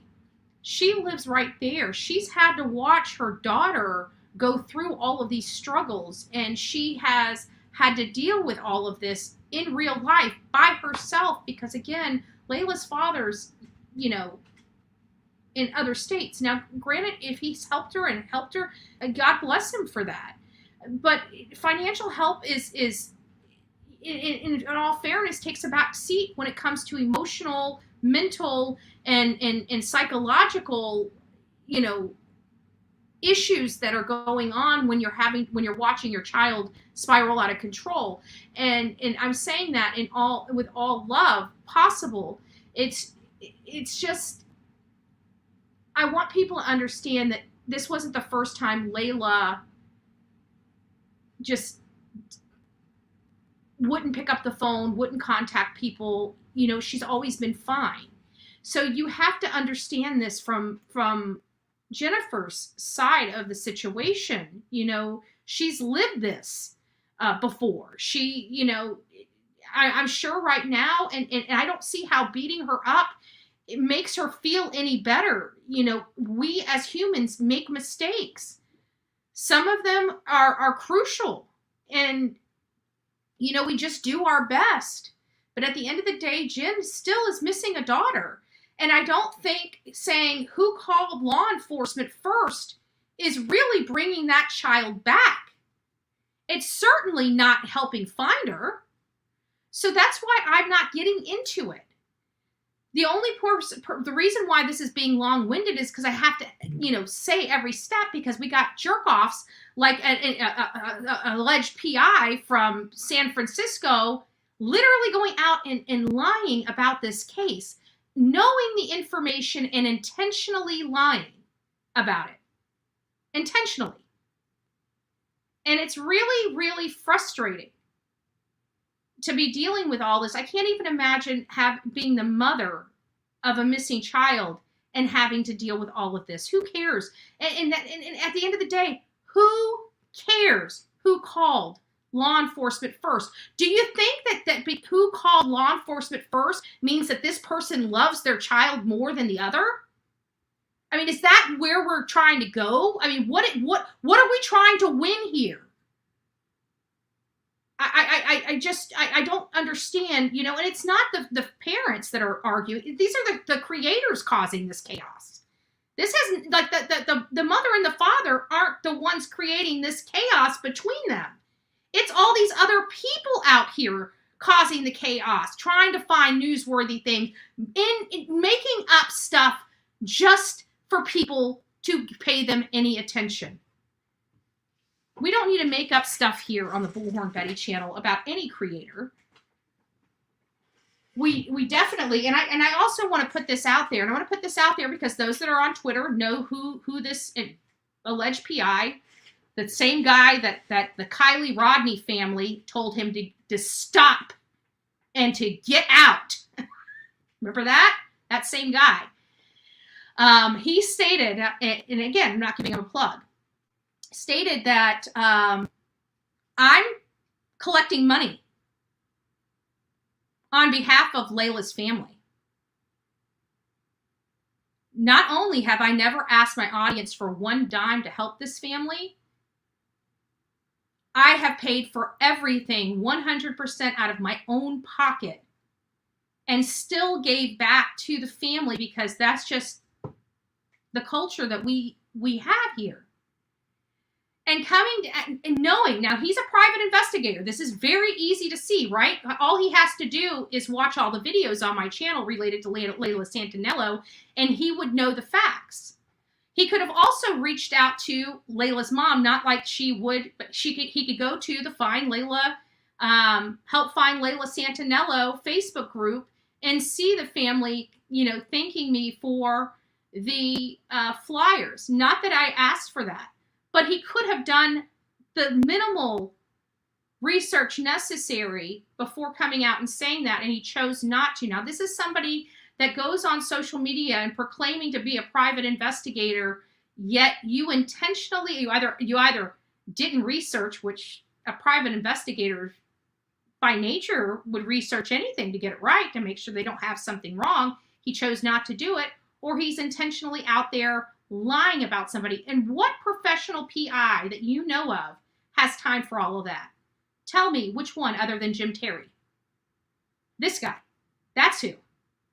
And what integrity do you think he has being a PI, a professional PI, and he thinks that his time is better suited lying, intentionally, willfully lying about another creator, being presented with all the receipts, and his response to me is, well, who called LE to report Layla missing? My response to him was, what does that have to do with you saying I have committed crimes? I'm not the person that picked up the phone and called a missing person one way or another. That was pre anything. What is wrong with these people? Is it like, oh, we got to blame Betty for everything, even things that she didn't even do? Like, if I'm this horrible person, and I just wanted to say that, if I'm so horrible, then why do you guys have to peddle lies? It seems like the truth would be damaging enough. But if you told the truth, you wouldn't get the effect that you have by telling the lies. This just happened earlier, and I've been arguing with this person, and you know, once the bell is rung, just remember that. Remember that, PI. Once the bell is rung, you can't unring it. You can't unring it. So I hope he does the right thing, apologizes, but in the alternative, just taking that ridiculous post down would be sufficient. So here's her explanation of, you know, what happened with that call. And this is why I brought that whole thing up. It wasn't to complain about it. It wasn't to And that's why I didn't say the person's name. I'm not giving them a plug on my channel. And it is what it is. But what difference does it make? Who gives a shit? Excuse my language. But it really rubs me the wrong way that you're going to be this petty and you're going to badger a mom of a missing girl because she didn't call law enforcement when you thought she should. Because let's face it, her daughter, his lifestyle was not, this is not uncommon for her. Let's not forget that pesky little fact, Mr. PI. Recently, and that's Let's a go back normal to the thing. beginning. I'm gonna make this a video response because I feel like it's kind of important. So leading up to my daughter's disappearance, I was waking up feeling like I was having a heart attack and like I couldn't breathe, and my thoughts were flooded with not one specific danger, but millions of different kinds of dangers that my daughter could be in. My mind would not settle on just one, so I just thought that I was being panicky and overprotective, and I told myself that it's normal to be worried about a child who just became an adult recently and just flew the nest recently, and that's a normal thing. But looking back now, I really feel like it was my intuition trying to tell me of the dangers that were coming. And moms, we need to listen to our gut. I know that sometimes it's hard, but we really, really do. We need to pay attention. I'm gonna make this a video. So before she gets started on that, I did want to tell you, you know, and this is what people don't understand. Like, you can see the pain in her face. You know, this is something that she's going to forever punish herself for. Why do you need to be nasty to her? Why do you need to make comments like, who called the missing? Who cares? She still isn't found. What are you doing to help? Who cares? This mother needs help, and I don't think having shows about who called law enforcement first is bringing this girl home. You know what will? Helping search for her. Maybe get some. Maybe some of these channels can get some flyers sent out to the family. Maybe they can send her some banners to put up places so people can see that Layla's missing, and if they have any information. I've done my part. Where's everybody else's? And I'm not talking to my audience. You know who I'm talking to.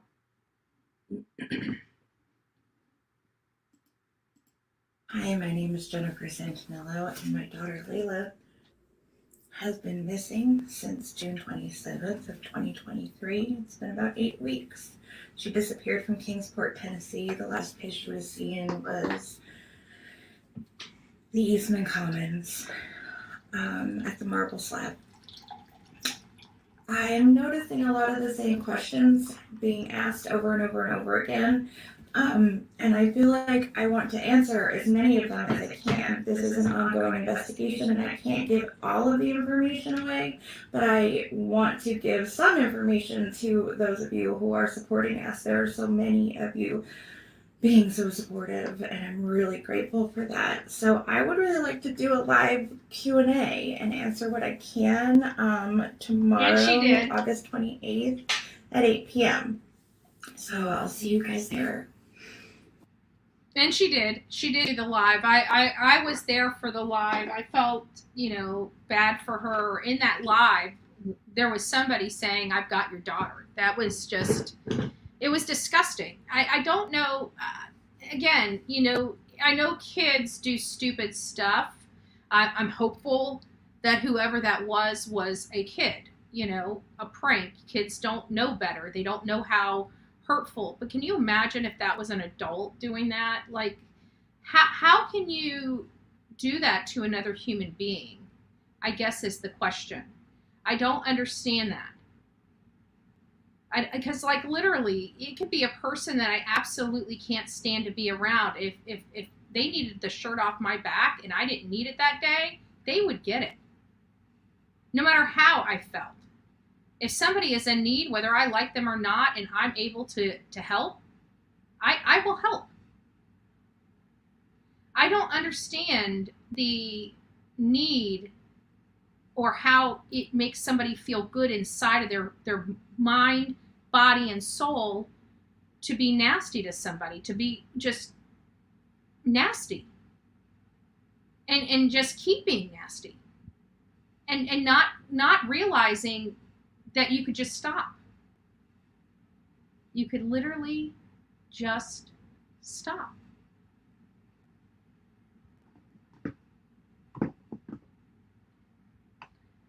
I think we're on to the next one. Good morning. I just realized that the very first video that I made about Layla's story just hit 2 million views. And I wanted to get on here and thank everyone for sharing that, and for sharing her story, and for sharing her face, and for pushing this out and blowing this up. I'll never find the words to express the gratitude that I feel for everyone who's supporting me, who's supporting my family, and who's supporting this story and this case. Thank you all so much.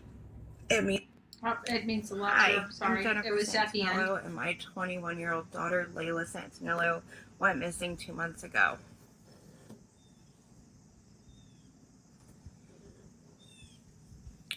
I have been pushing her story on every social media platform I can think of, and this morning I woke up and checked my socials like I do every day and saw that I now have 20,000 followers on TikTok. That means that 19,450 people care enough about my daughter to follow along in the investigation and keep up with our case. So that's the sentiments. There are people. It's just, we have a beautiful true crime community here on YouTube, and it's to me, it breaks my heart that, TikTok is outpacing YouTube in this case. It really is. The reward, they're raising the reward. I will hopefully be talking to Jen in the next few days, texting her or something, and I'll find out if how much the reward. She's still raising money. I tried to reach out to Crime Stoppers. I didn't get anywhere. Apparently, it's a request that needs to come from somebody else. They can't just do it. So it's just getting very convoluted. I don't understand why there's no reward for her. They finally did put out a reward. They have $2,000. There's a $2,000 reward now. Thank God. Is it from the family or is it from Crime Stoppers? Because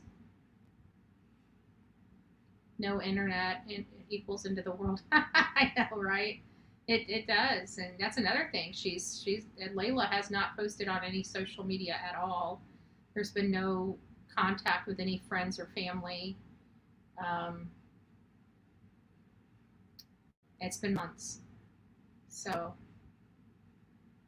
it's from Jen. Okay. Perfect. She raised on GoFundMe. Okay, great. That's wonderful. That's wonderful. So then we'll start. Hold on just a second. Let me just give me just a second.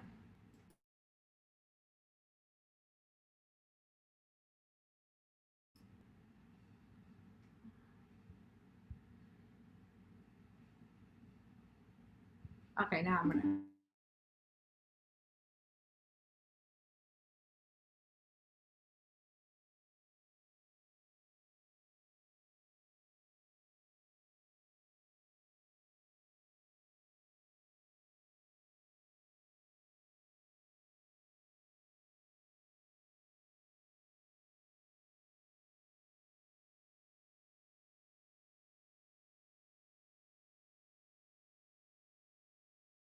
Sorry, I'm trying to call a. All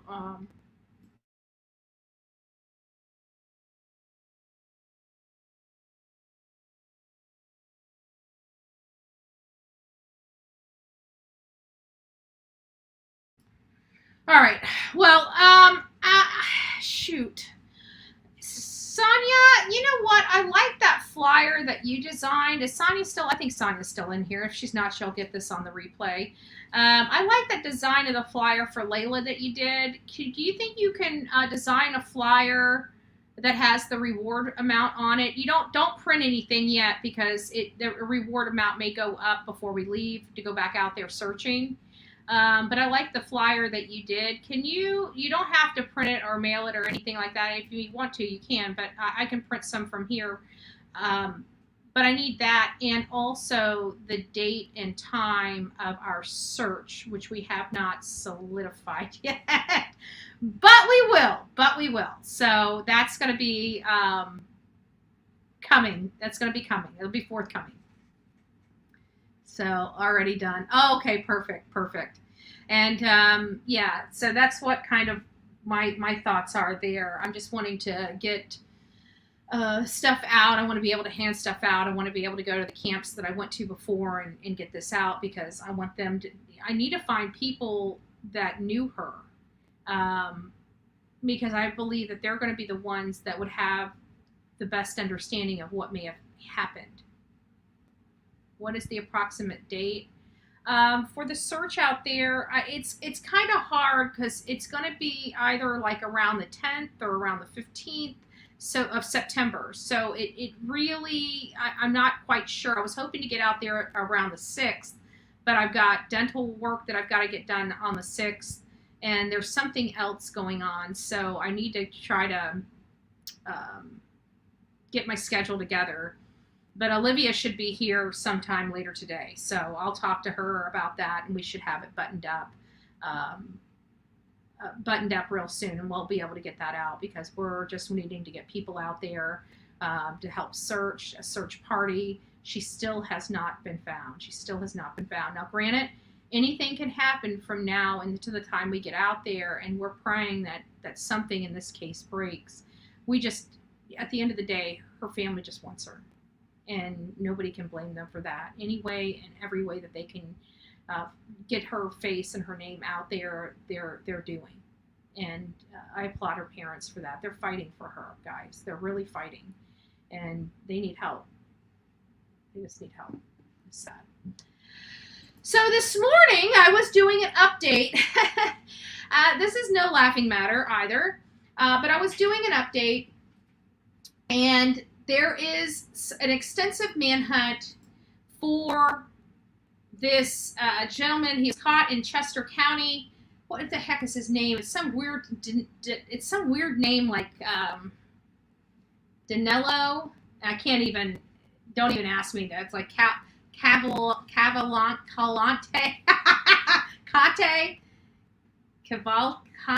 Cavalcante, something like that. I can't pronounce the guy's name. Okay, it's a weird Danello, weird name. Well, listen, let's look at this. This has just been released in the last 2 hours.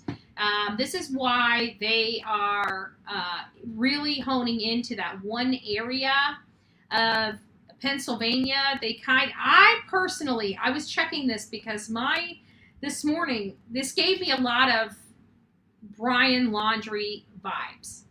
It gave me a lot of Brian Laundrie vibes, because they were searching at the Myakkahatchee Creek Environmental Park, and there was somebody else out in the woods, and they had found some belongings, some fresh belongings.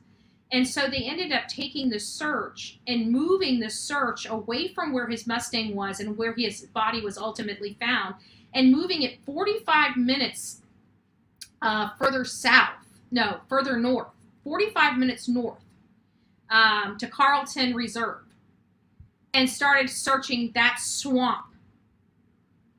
And come to find out, it was another fugitive from the law. Now, this looks pretty, see if I can get a better picture of this guy. I know we got one. There it is.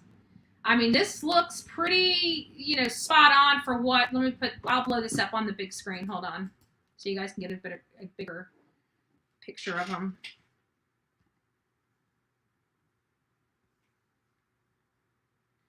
And then we've got this one here that's him. I'm sorry, but that's him. There's no ifs, ands, or buts about it. That's him.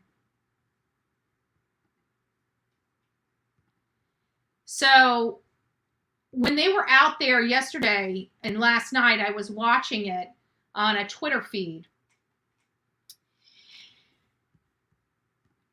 I was getting the Brian Laundrie, feel like they're like he's not in the area that they're searching. Now that we have these images, which we would not have had these images had I went live this morning, I would have had a whole different perspective of this. And actually, my talking points on this case were much different than they are right this moment. Because now we see his face. He was on a camera. And again, this just came out 2 hours ago. I haven't even read this article because, again, we were on the road. So let's read what this says. They are, let's put this down. We'll go back up there and watch the video here in just a second. So it says, escaped Chester County inmate caught on, let me put this up so you guys can see it a little bit better.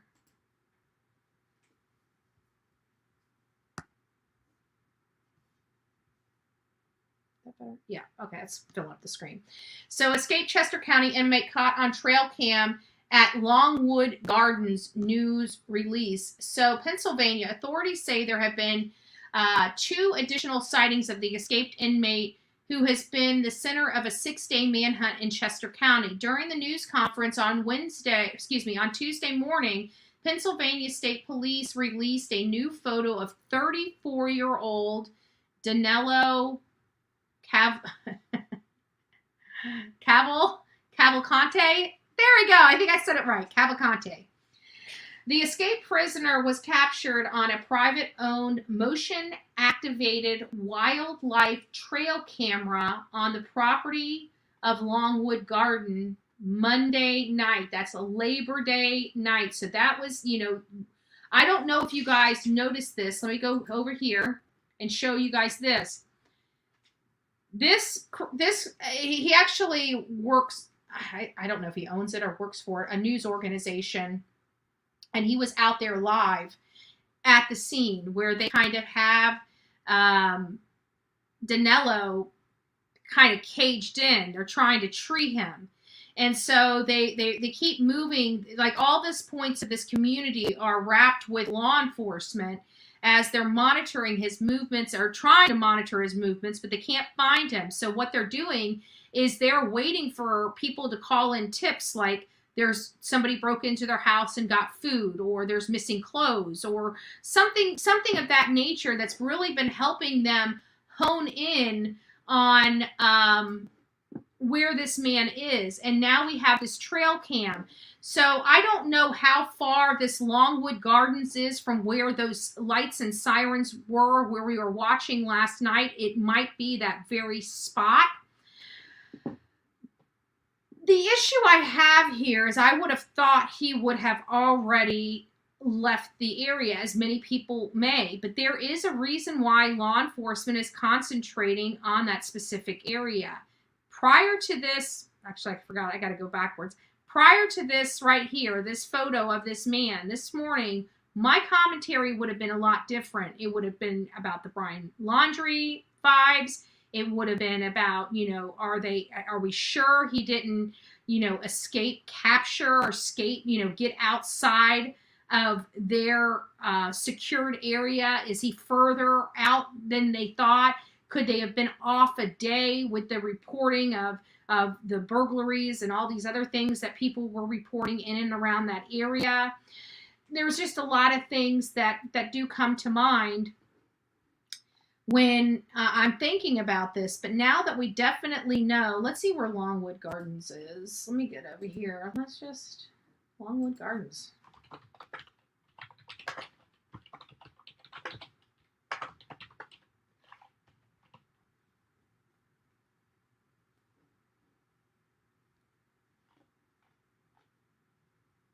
Longwood Gardens is a botanical garden that consists of,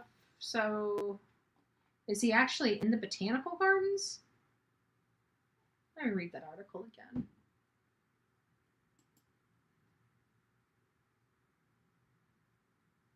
Camera on the property of Longwood Gardens.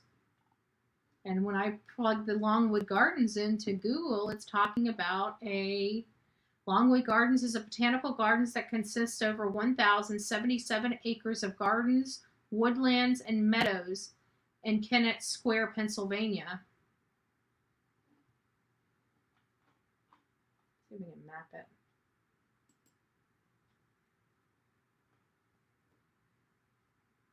I didn't want that. I want a map.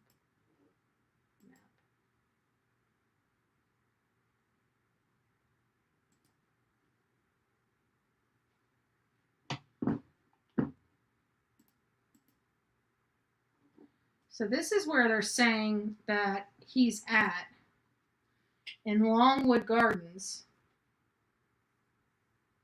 So in this area right here is where they're saying that he is at.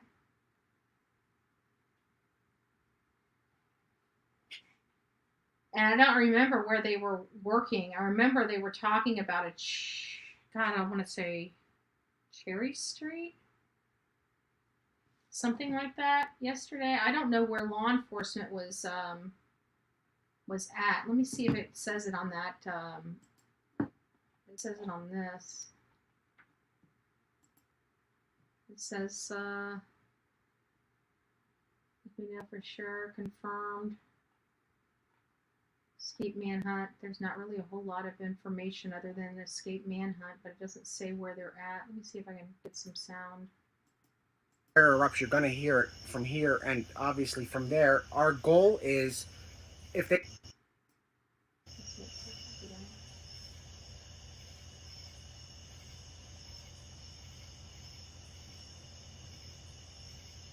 Alright guys, so I lost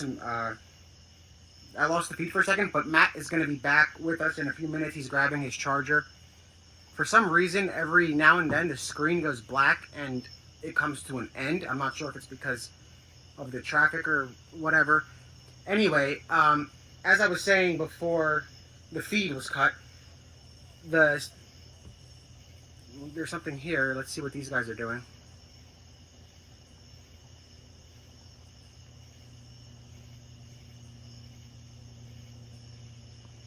So we're live on Parkerville Road and Lenape Drive. You guys are seeing Parkerville Road.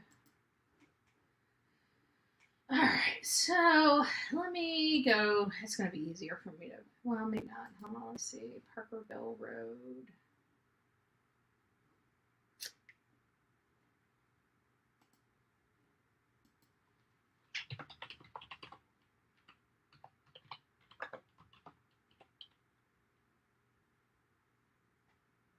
And I don't even know what Chester.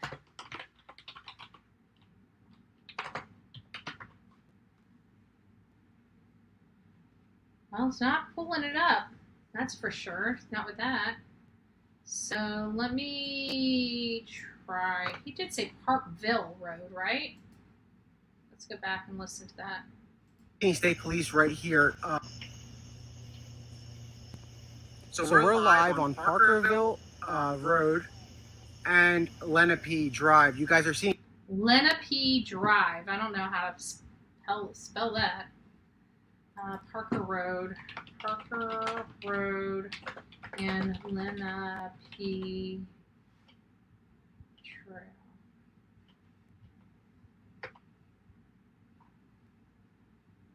Let's see if I can find map.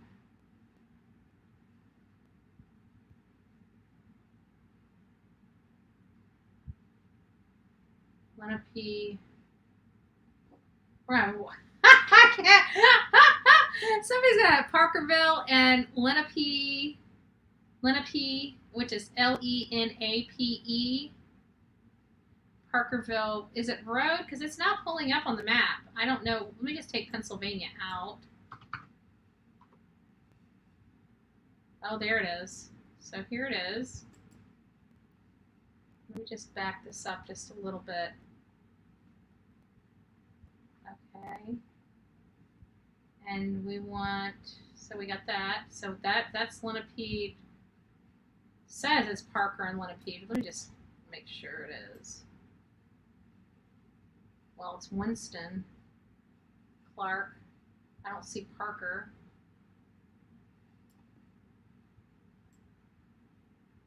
find it this way. Parker Road, Missouri. No.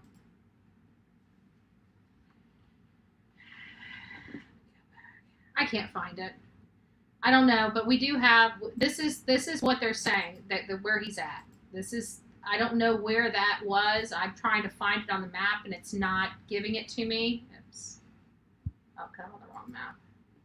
This is where they're saying that he is. No, that's not it either. I think I lost my whole map. I'm trying to find this.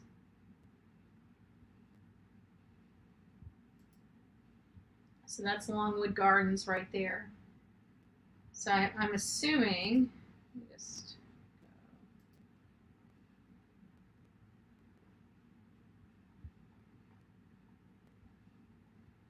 So Bradley Run Club.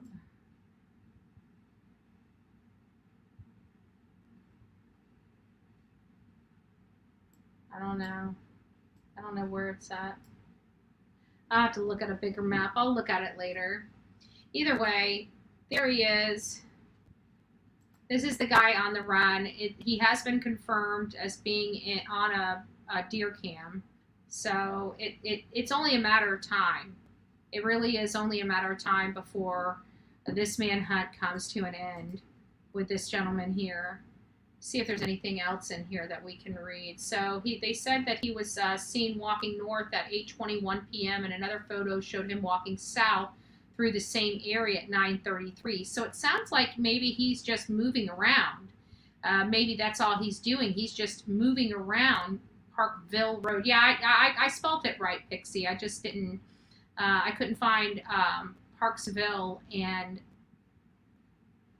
Lenape. I can't remember how to spell it, but I can remember how to spell it, but I can't remember how to pronounce it. And it's Lenape. That's it, Lenape. Parkerville and Lenape. Let me see it. Let me just put that in. Let me put that in a Google thing. Parkerville.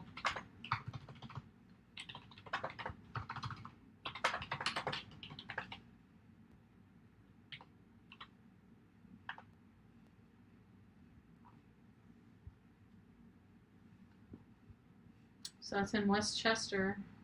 So let me try this one more time. Parker.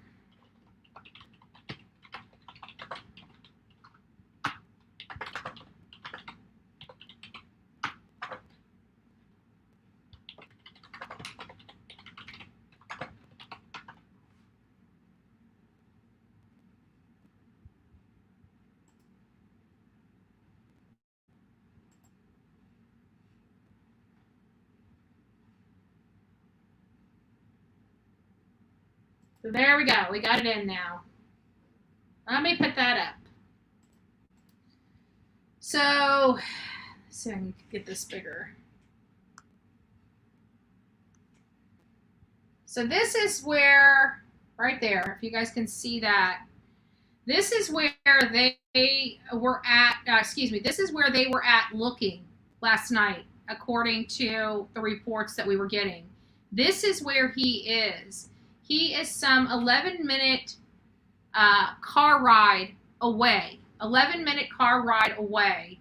If he's on foot, which we know he is, moving at a normal pace, it would take him an hour and 45 minutes to get from where they were looking for him to where he's at.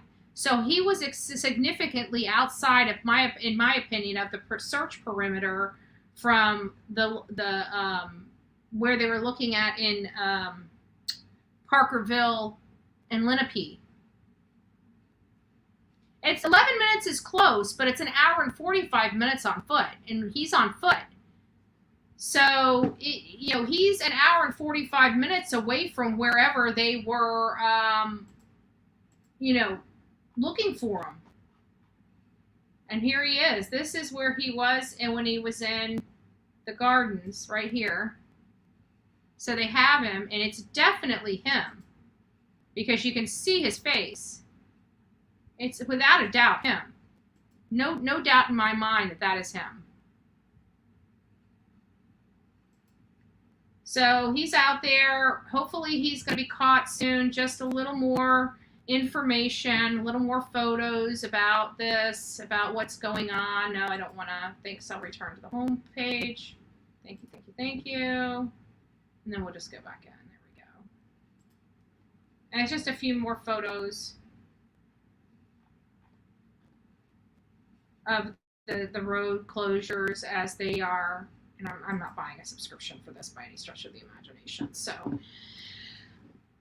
and there is a $10,000 reward. So if anybody's in the Pennsylvania area, you might be entitled to that $10,000 reward if it leads to his death or capture. From my understanding. Have you tried getting a home improvement loan at a bank lately? Sorry. Good luck. Some of those rates can be 12, 15% or higher. Our rates are a fraction of. There we go. Sorry. It was a commercial playing through.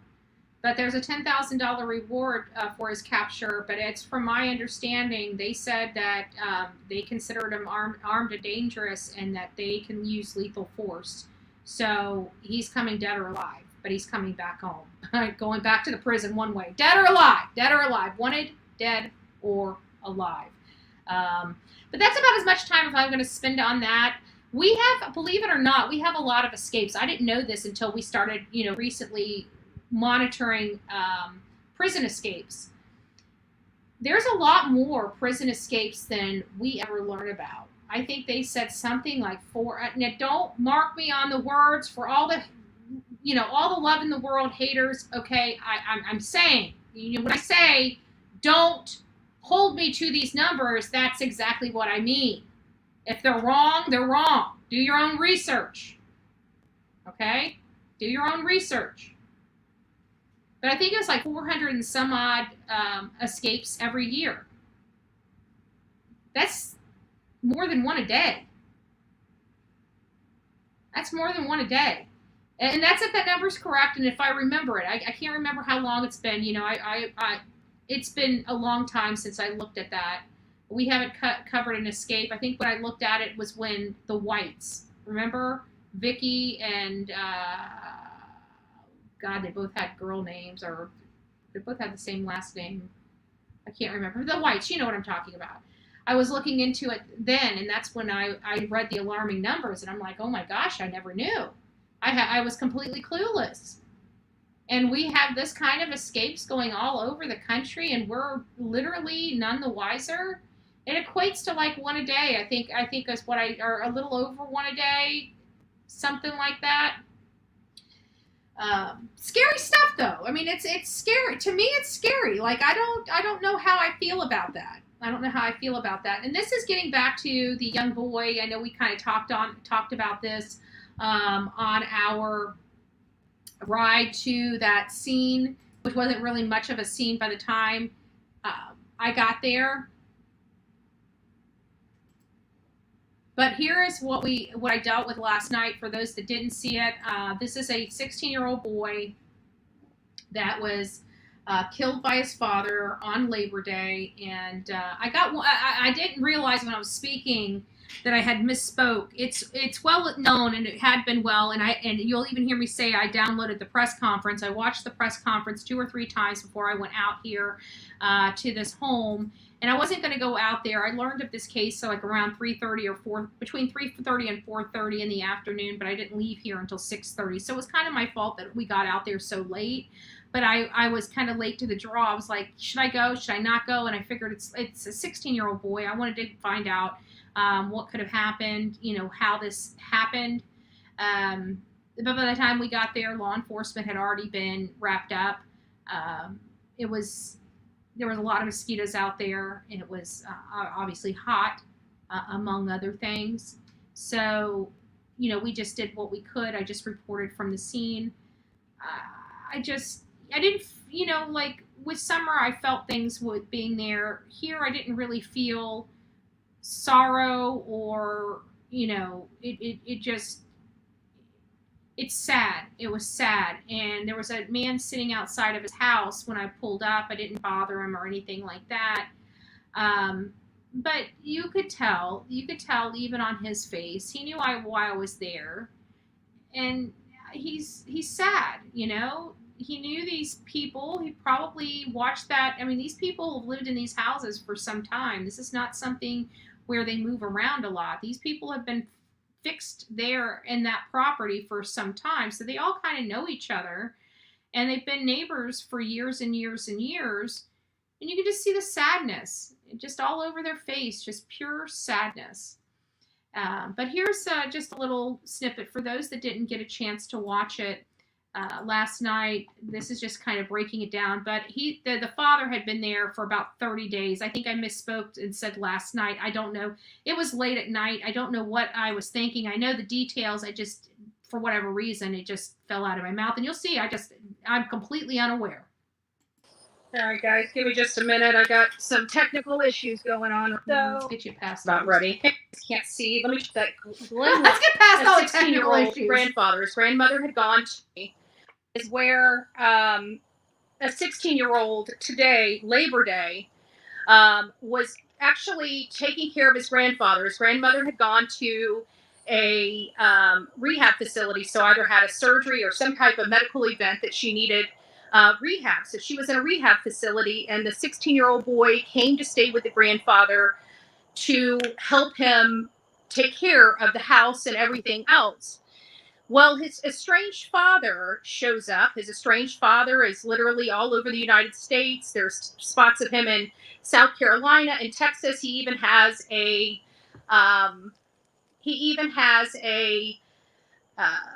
warrant out of South Carolina for his arrest, but they don't.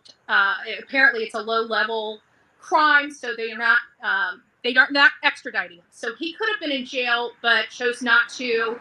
Either way, what he ended up doing is coming to his father's house, which was the 16-year-old grandfather's house. The grandfather needed to leave to go to the grandmother, and while he was gone, the hour that he was gone, he ended up killing the 16-year-old boy right here in Polk County, just right behind me over here. His grandfather sounds like a good person. From what we're hearing from law enforcement, Brady Judd, which I've already got his press conference downloaded. It was very enlightening on the situation here in Polk County. This is very sad. Again, a grandfather that is struggling right now, as you can possibly imagine, seeing a scene that no grandfather should ever, ever, ever have to see. Guys, give me just one quick second. I apologize about this. I'm having to this take off. I got some major, there we go. So Olivia is coming out here as we speak. We didn't know what we were coming into. We heard about this. We weren't going to come out here and cover this case today, but we thought that it was something that we should cover. Again, it is Labor Day. You know, many people are having barbecues and cookouts with their family, and a family here in Polk County is mourning the loss of their child and grandchild. Again, the situation, how it all transpired here, from my understanding, is that the father was not expected to be here. And I want to point that out. My understanding. I say that a lot. People just overlook that. He's been estranged from the family. He's had a drug problem for many years, dating back to grade school. And he's just been a poor excuse for a human being. And he's been a criminal, has a criminal history a mile long, and was in South Carolina. Again, in South Carolina, he could have been under arrest. There is a warrant out of South Carolina for him, and he made his way back here to Florida. And I guess he had no place to go and chose to go to his father's house. Well, subsequently, his son was there. Now, we don't know. Here's the problem. We don't know what transpired in the home or why this 16-year-old child is now laying at the morgue, because nobody was here at that time. There is reports coming out from and his name's Stephen Rodda. Stephen Rodda. Both of them, the father and the son. So the son that was killed, the 16-year-old killed, is Stephen Lee Rodda. Apparently, the family has given law enforcement their permission to use his name. His father, Stephen Rodda, and his grandfather, Thomas Rodda, were all here. But Thomas, the grandfather, left from here to go and check in on the grandmother that was in rehab. From law enforcement's understanding, he was gone for maybe an hour, arriving back here at 11 a.m. this morning, or around that time, around 11 a.m. this morning. And it's very, very, very unfortunate. But when he arrived back home, Steve, his son, was walking out of the house and said, "I wouldn't go in there. I just killed someone." And then it went from that to him thinking, because his son has said off the wall things in the past, he didn't think anything of it, walked into the house and saw the unthinkable. He saw his grandson lying there in the kitchen, living room, dining room area of the mobile home. He calls 911. Stephen Rodda, his son, flees the scene. But listen, guys, this is the most disturbing of this all, and this is your trigger warning. I don't know if you know what an angle saw is, an angle grinder rather. That's what he killed this 16-year-old boy with. I can't imagine what could have possibly took place inside this home. Sorry, I'm like literally killing because I'm the only one with a light out here. As you can see, it's getting dark, and I'm standing in about, I don't know, 2 feet of grass where I'm at just to get this. We got out here a little late. I had to get some content before it got too dark, and then I had my other phone, but when it's not charged up and ready to go, I have problems just like I did today. It has a slower processor, and back here when you only have LTE, you really need the speed. So I had to use the Apple phone, which I was hoping to use for content. But at this point, honestly, it's so dark we can't really get anything. So I'm glad I was able to get here and get at least a little bit of some footage while I was here. And then of course I will be taking some of this footage as well. But we right now are in Polk County. Again, a 16-year-old young man lost his life here tragically. His father came over, a strange father, has been all over the country, has had a major drug problem. Nobody knows where he's at any given time, and he just happened to show up here today. And Thomas, the grandfather, had to go take care of the grandmother. And again, is that Olivia? I'm waiting for Olivia to get out here, and it's kind of sucks. I think that is Olivia.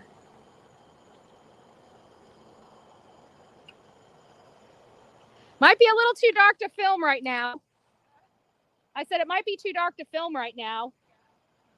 I just decided to set up a live, and just thank you to my coffee club mods. They made this for me. Sonia made it, but I think my understanding, they had all pitched in. So I thought it was really, really sweet.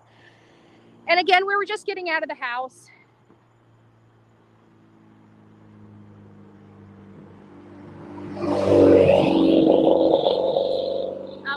We're just getting out of the house just to bring this case to you. And from Polk County, the conditions have worsened here. There's a lot of mosquitoes out here. It's starting to get dark. I know Olivia's going to get out. We're probably going to talk a little bit, and then we're going to get on the road. So that was just pretty much it. And lastly for this one, let me see what else I got here. I think I got everything. Oh yeah, so they're starting to put some photos and stuff out of him now, right there. That's him, and of course he's on the thumbnail here. It's just sad. It's really just sad. There he is, right there, right there. This boy right here. I'm right over here.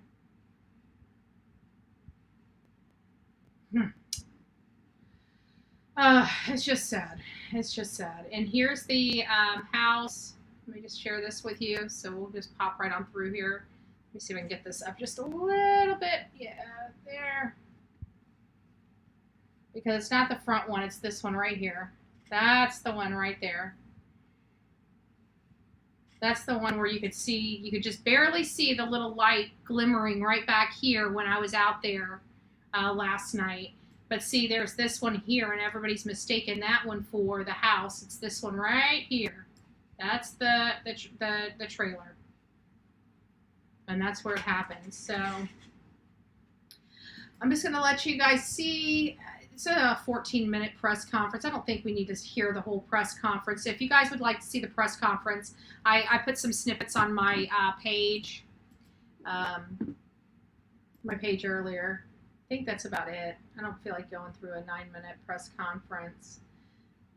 But this is the problem here, and I think that Grady discussed it in the press conference for Stephen Rodda, whatever. I think it's Rodda. But there was another mother that killed her 2 children and then turned the gun on herself. That just happened 8 days prior to this in Polk County. Excuse me. And this person, her name was Rudd. What is her first name? No. I can't. Let me just research here. I just had her name.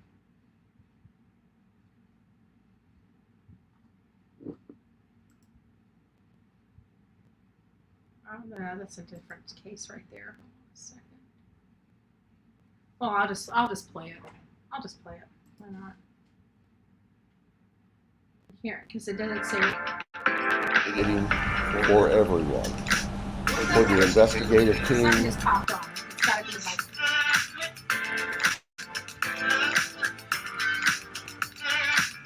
I can't find the music, guys. Hold on.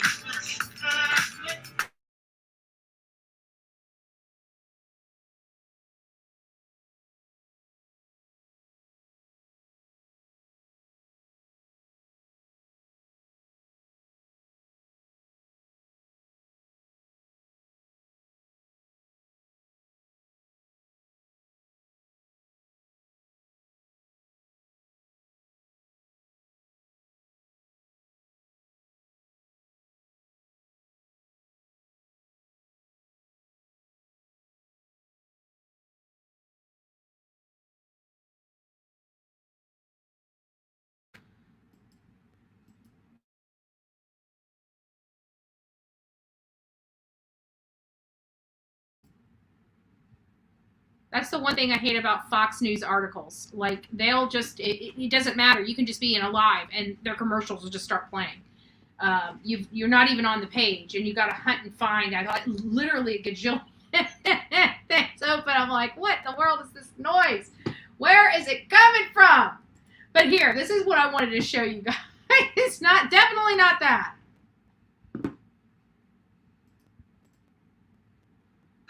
That's working this case. But first, hello everyone. Sheriff Grady Judd here. I'm going to release some information to you that is absolutely devastating for everyone. For the investigative team that's working this case, but first and foremost for the family. This started as a domestic event whereby an ex-husband and an ex-wife were dealing with child custody. And to get to the bottom line, this last Thursday, the ex-husband had come down from Maine to appear in court with his ex-wife because she had not appropriately turned over custody of their 10-year-old beautiful little boy. So the judge listened to the arguments and directed her to turn over the child at this district station by Friday afternoon at 6 o'clock. Well, Friday afternoon at 6 o'clock came and went, and the child was not turned over pursuant to the judge's order. Let me underscore at this point in time, there was absolutely zero evidence in the court order or testimony that there was any violence or threat of violence or danger. So when the child was not turned over, then late on Friday night, we were notified that she was in violation of the court order. where our detectives did something that normally does not occur.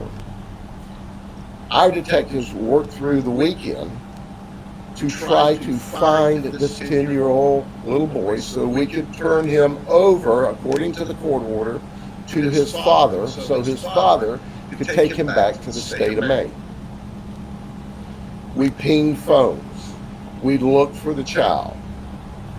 The friends also did some social media. On the social media, they said, hey, if you've seen the child, let us know. Well, we get a call today and arrive at a residence at about 12:30 this afternoon. When we arrived at the residence at 12:30, the information we had was that she is inside this mobile home with her 19-year-old daughter and her 10-year-old son.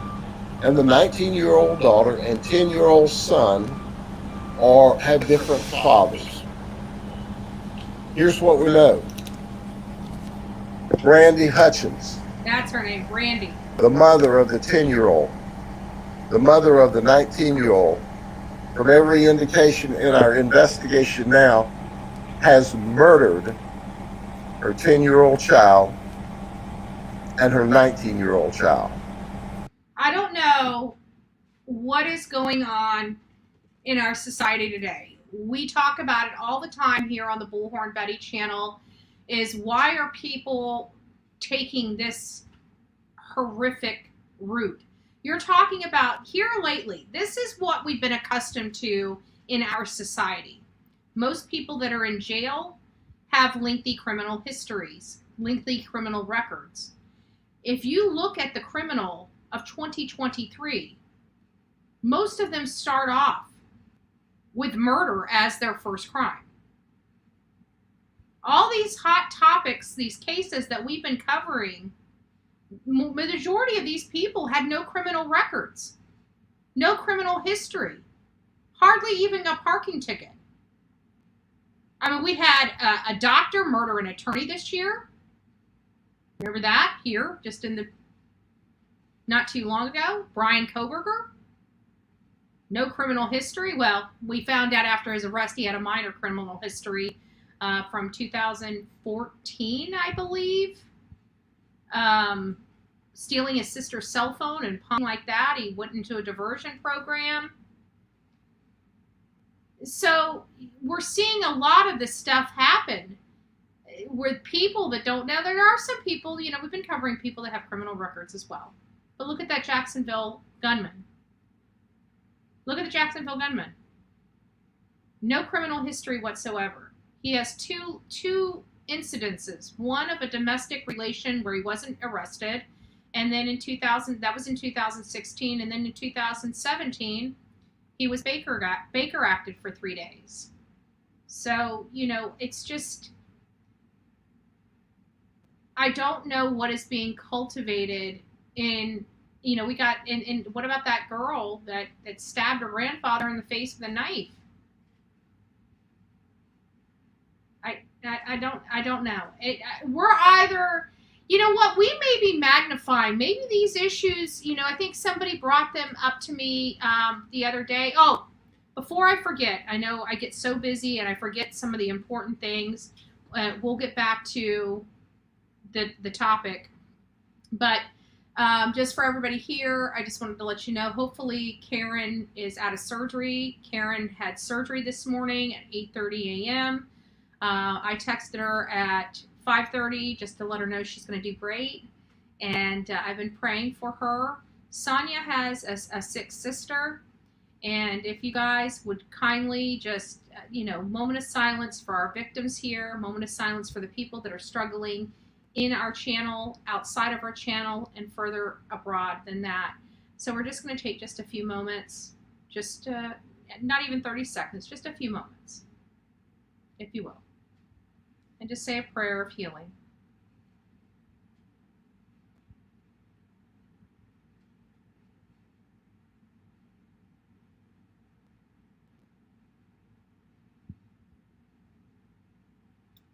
Thank you, guys. So this case here with Brandy was only 8 days before the case with Stephen. We see violence, and we know that domestic violence is really bad. You know, I lived it. I guarantee that if you're a female in this chat room, you either know somebody that has been personally affected with domestic violence, or you yourself have experience with domestic violence. One of the two. It is a really horrible problem in this country. And when you try to figure out where it possibly stems from, and I keep wondering, what does it stem from? Where does domestic battery stem from? And it stems from possessiveness. It stems from a personality defect where they feel they are supreme and superior over you. And if they're like that towards you, whether they act like that outward or not, they're definitely thinking it. People are not people's property. You know, I think if we just told it like it was, from tiny little kids on up to adulthood, we'd have a much different situation with domestic violence, with violence, harass, everything in general. Bottom line is, nobody owns you. Nobody has a right to touch you. Nobody has a right to threaten you. Nobody has a right to make you fearful or live in fear or intimidate you. No one has a right to do that. Literally, no one. No one. Who died and made them God? Made them king? I don't care if you're married for 30 years.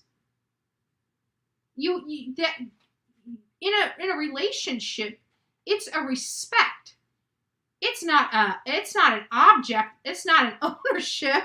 It's a work. Let's be honest. It's a work. Some make it, some don't.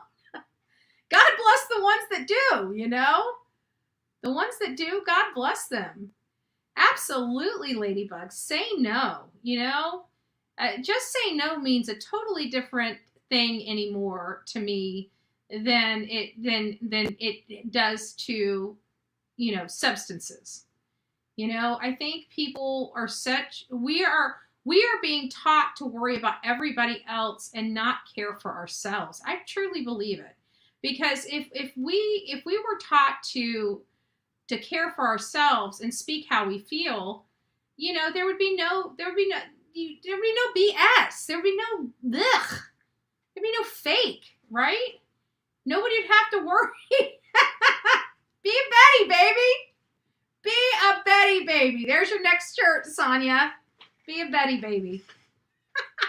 It could be for the kids club. It could be for the adults. Whatever you want, right? Whatever you want. What else do we got here? Oh, and it's just going through that Frostproof High. That 16-year-old boy. And, you know, he was a good-looking man. Yeah, you know, young boy. I guess young boy would probably be more appropriate, you know. But, you know, they don't want to ever think that they're not adult-like. So we'll give them that much respect. But he was a good-looking boy, you know? He was a good-looking boy. It's this one here. That's his, I think, well, this one right here. You can't even see my cursor. There we go. That one. There we go. Don't want you getting confused who we're talking about. But, you know, and I'm sure he would have, I heard he was really good. I mean, he wanted to be an electrician. That's becoming a master electrician is a very good job. Being a subcontractor, especially you get with a good builder that treats you right, man, you got it made. You need at least 2 or so years, 2 to 4 years under your belt.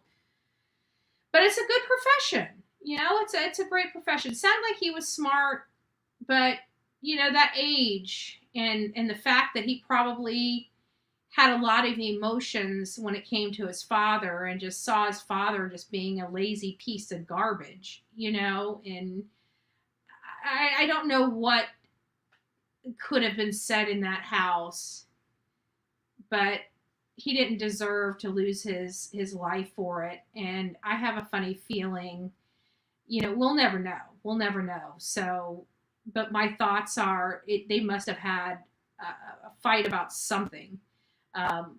Either maybe it was started by his father laying around and telling him, get up and clean this. He was probably like, you're a lazy piece of bleh. And his father came unglued, that's just kind of like in my mind, it's something like that I foresee happening. And his father just, that's the bad thing about substances. That's why I always say there's three main things that really make a piece of crap that can kill. And it's, it's substances, alcohol, and abuse. One or the other, a combination, all three, if you look at every situation that we ever deal with, it's usually one of those three things. There are outliers. Serial killers, I would probably put as an outlier to that. I think that their addiction, these are addictions that are kind of obvious. When it comes to their addiction is a little bit different, and it's very private, very private. So I think that the serial killers would be an outlier in that theory, but for the most part, like your normal run-of-the-mill, this type of stuff, it has to do with drugs, alcohol, or abuse, a combination or all three. And this one, I think that the father was just so ate up because he had been on, you got to remember, methamphetamines, it rots your teeth literally from the inside out. They're talking about his father being on that since he was about this kid's age. I have to think if his brain was scanned, that it would, there would be some major damage to the brain. I mean, think about it. If this substance can literally rot your teeth from the inside out, that means that the outside is the last that is visible of the effects of this particular substance. If it's doing that what is it doing to your bones? What is it doing to your organs? Much like your brain. I don't know. But when you're coming off of it, you're shot. You would rather just stay up, but you never can just stay up. Your body will shut down on you. I mean, it literally, you go into a psychosis almost. So we don't know what stage his father has. His father been abstaining from the use of narcotics and alcohol? There's just a lot of things that are going on. But his father looks pretty stinking scary. I'm sorry. He's scary looking. Let's see if I can get that back. That's him right there. Now, that guy looks scary to me. That guy. Let me put this, let me scare you guys a little bit better. That guy. I don't know. I don't know if I could trust that face.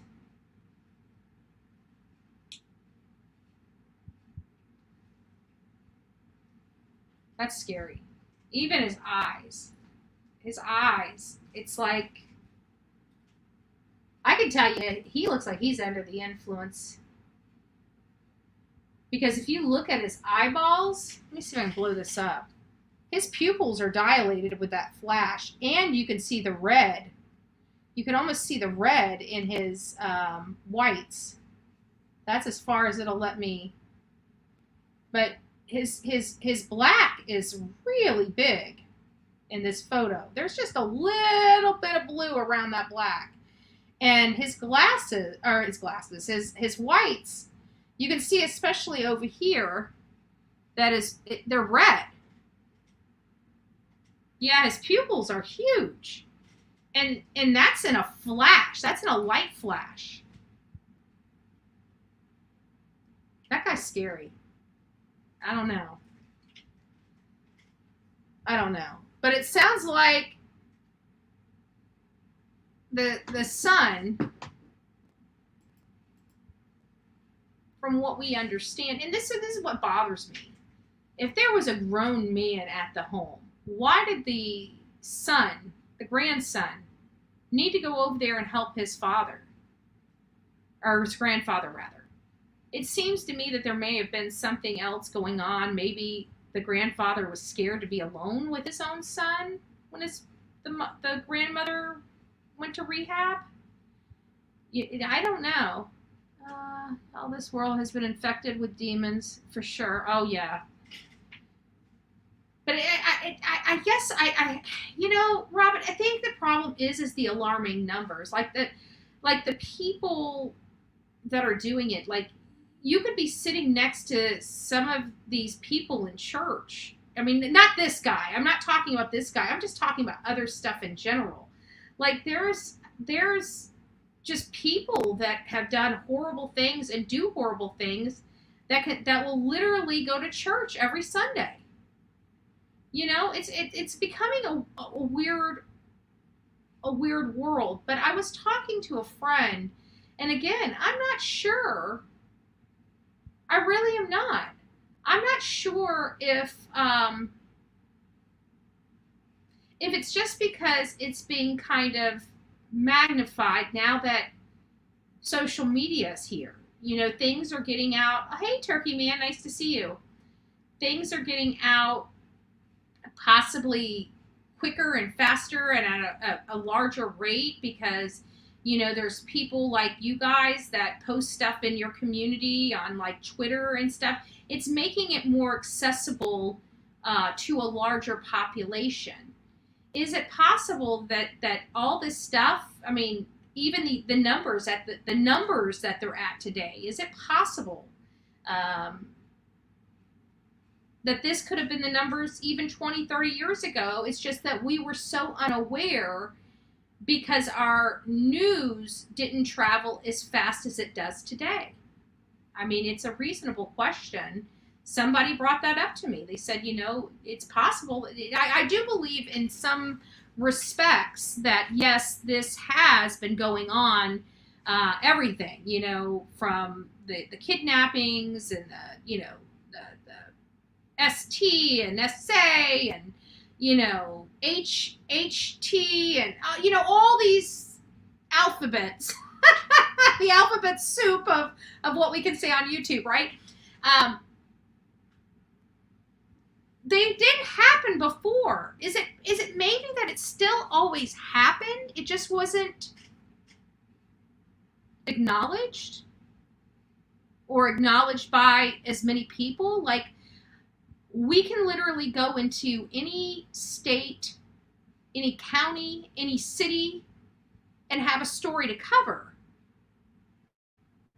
But unless you're specifically looking in that county or city, normally, most of us don't hear about it. Can you believe that even with all the hype around Quentin Simon's case, there were people that lived just streets over that had no clue that this child was missing, that the child was potentially dead, or that the mother allegedly is the one responsible? There were people literally a street over that had no clue about the case. I just learned something today when we went on our field trip, that where we stood when we saw that law enforcement, people have been dumped there. Multiple people in just recent history have been dumped there. He said about 3 or 4. And I don't. The reason why I say recent history is because I can't remember he said over the last weeks, months, if it's been a year. the last couple years, what is it? I just, I'm unsure. But I can tell you that specific area, there's no lights down that road. I bet you there's going to be lights going down that road here soon. I kind of feel like that's going to be kind of my next talking point for our Manatee County Commissioner's office, because I'm sorry, you start throwing bodies on the sides of the road in this county, and I go out there, and I thought it was just one person. And again, a truck was on the tow truck, so it's possible that truck had something to do with the body that was removed today. But when I heard that guy from the mobile home park, the 55 plus mobile home park just adjacent to that field, him telling me that this is kind of a dumping spot.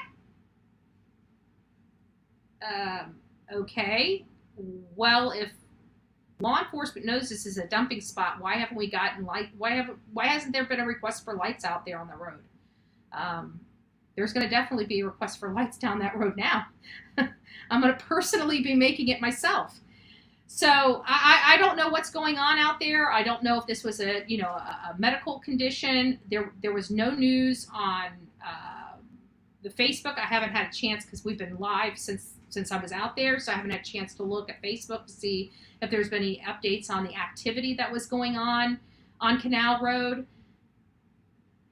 But now that I heard from somebody that was out there, not an official, not somebody that's government paid, but an actual person out there telling me that this is basically a dumping ground. Something needs to happen out there.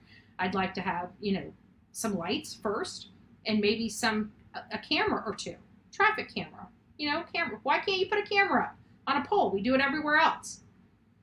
Maybe put a trail cam up. Doesn't work unless somebody's moving in a place they shouldn't be at night. I don't know. I know we've got a lot. Like we're not even done. We're going on 3 hours. Holy crap! I tell you, I really wasn't expecting the.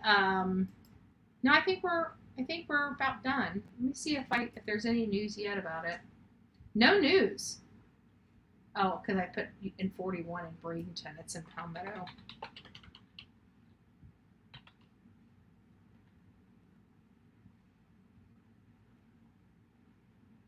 Nothing. Let's do 16th and US.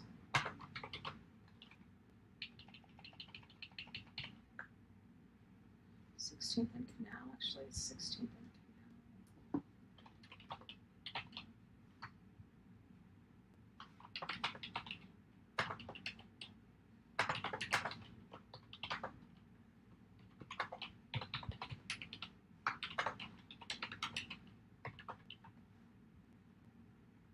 Nothing.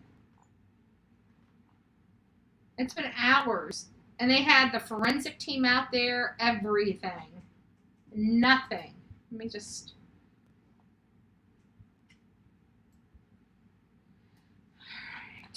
All right.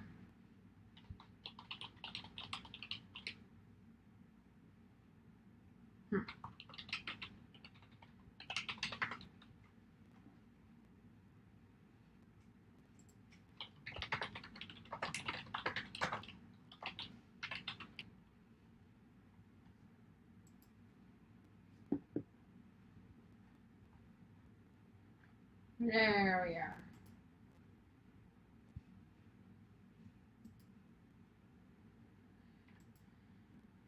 Okay, let's see if they have anything. And the last post from their Facebook page is Happy Labor Day. So I don't know what happened out there. I don't know if we will know without a record request. The good news is I think I can get the record request from them. Unless it's under investigation. If it's still under investigation, they may not allow me to have it.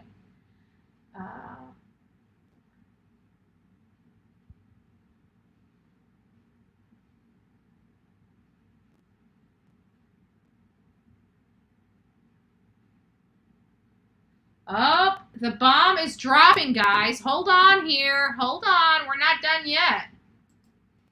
This is just coming out an hour ago. I'm surprised I didn't... Oh, I just didn't mean to do that.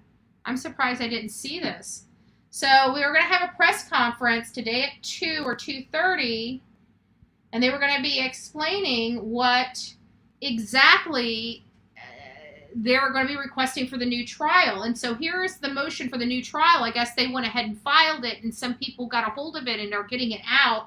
I know that Brian Enton said he was going to be going out there just because he knew that that something was about to happen. He got notification that something big was going to happen. So breaking news is that Alec Murdaugh's defense team alleges the clerk of court who wrote a book about the trial tampered with the jury.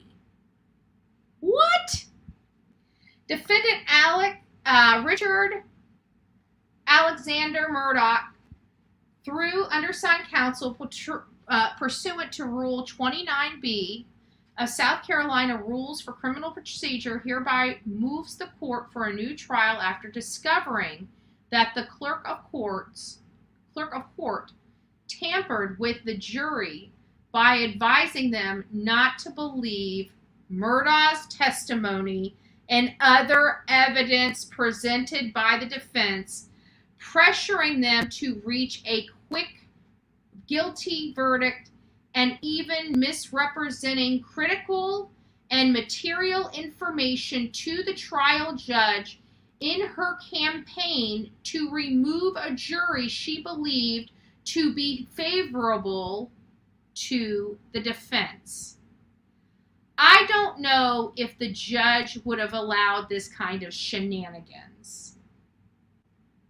I don't know. I don't know. Well, I know. Like, yeah. Let's keep reading. Maybe I don't have this is I only have the photo that's on this Twitter thing, but let's just keep reading. Maybe it'll be clearer. Specifically during trial, the Fulton County Clerk of Court, Rebecca Hill, instructed jurors not to be misled by evidence presented in Mr. Murdaugh's defense. She told jurors not to be fooled by Mr. Murdaugh's testimony in his own defense.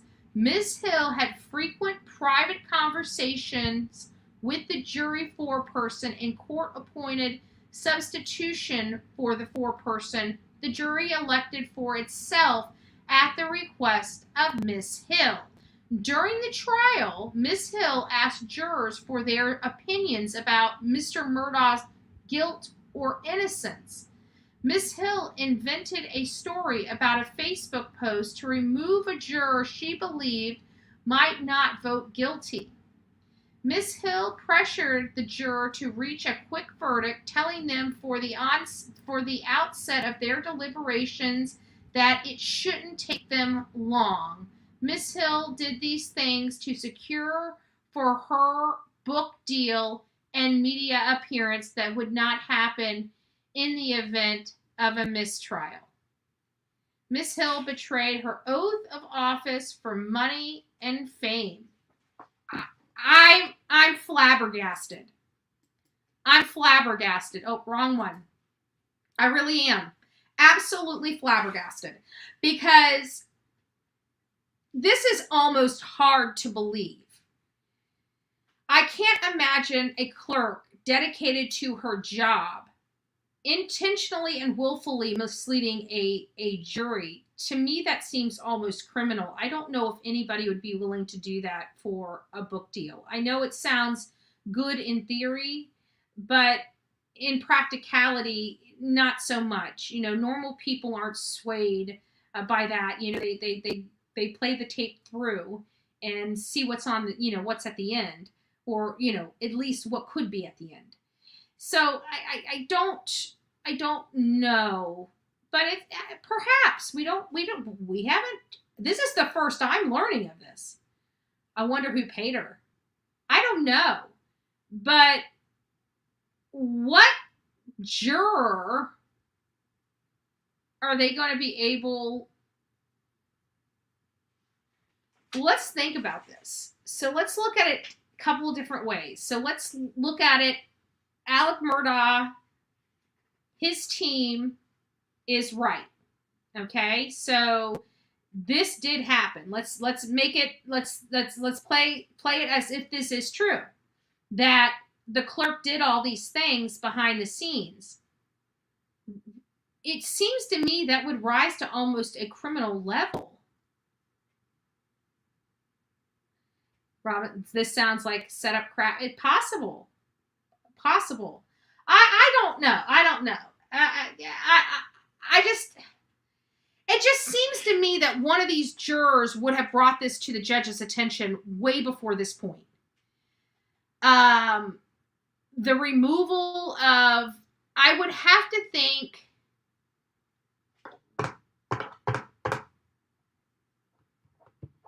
a fake Facebook post.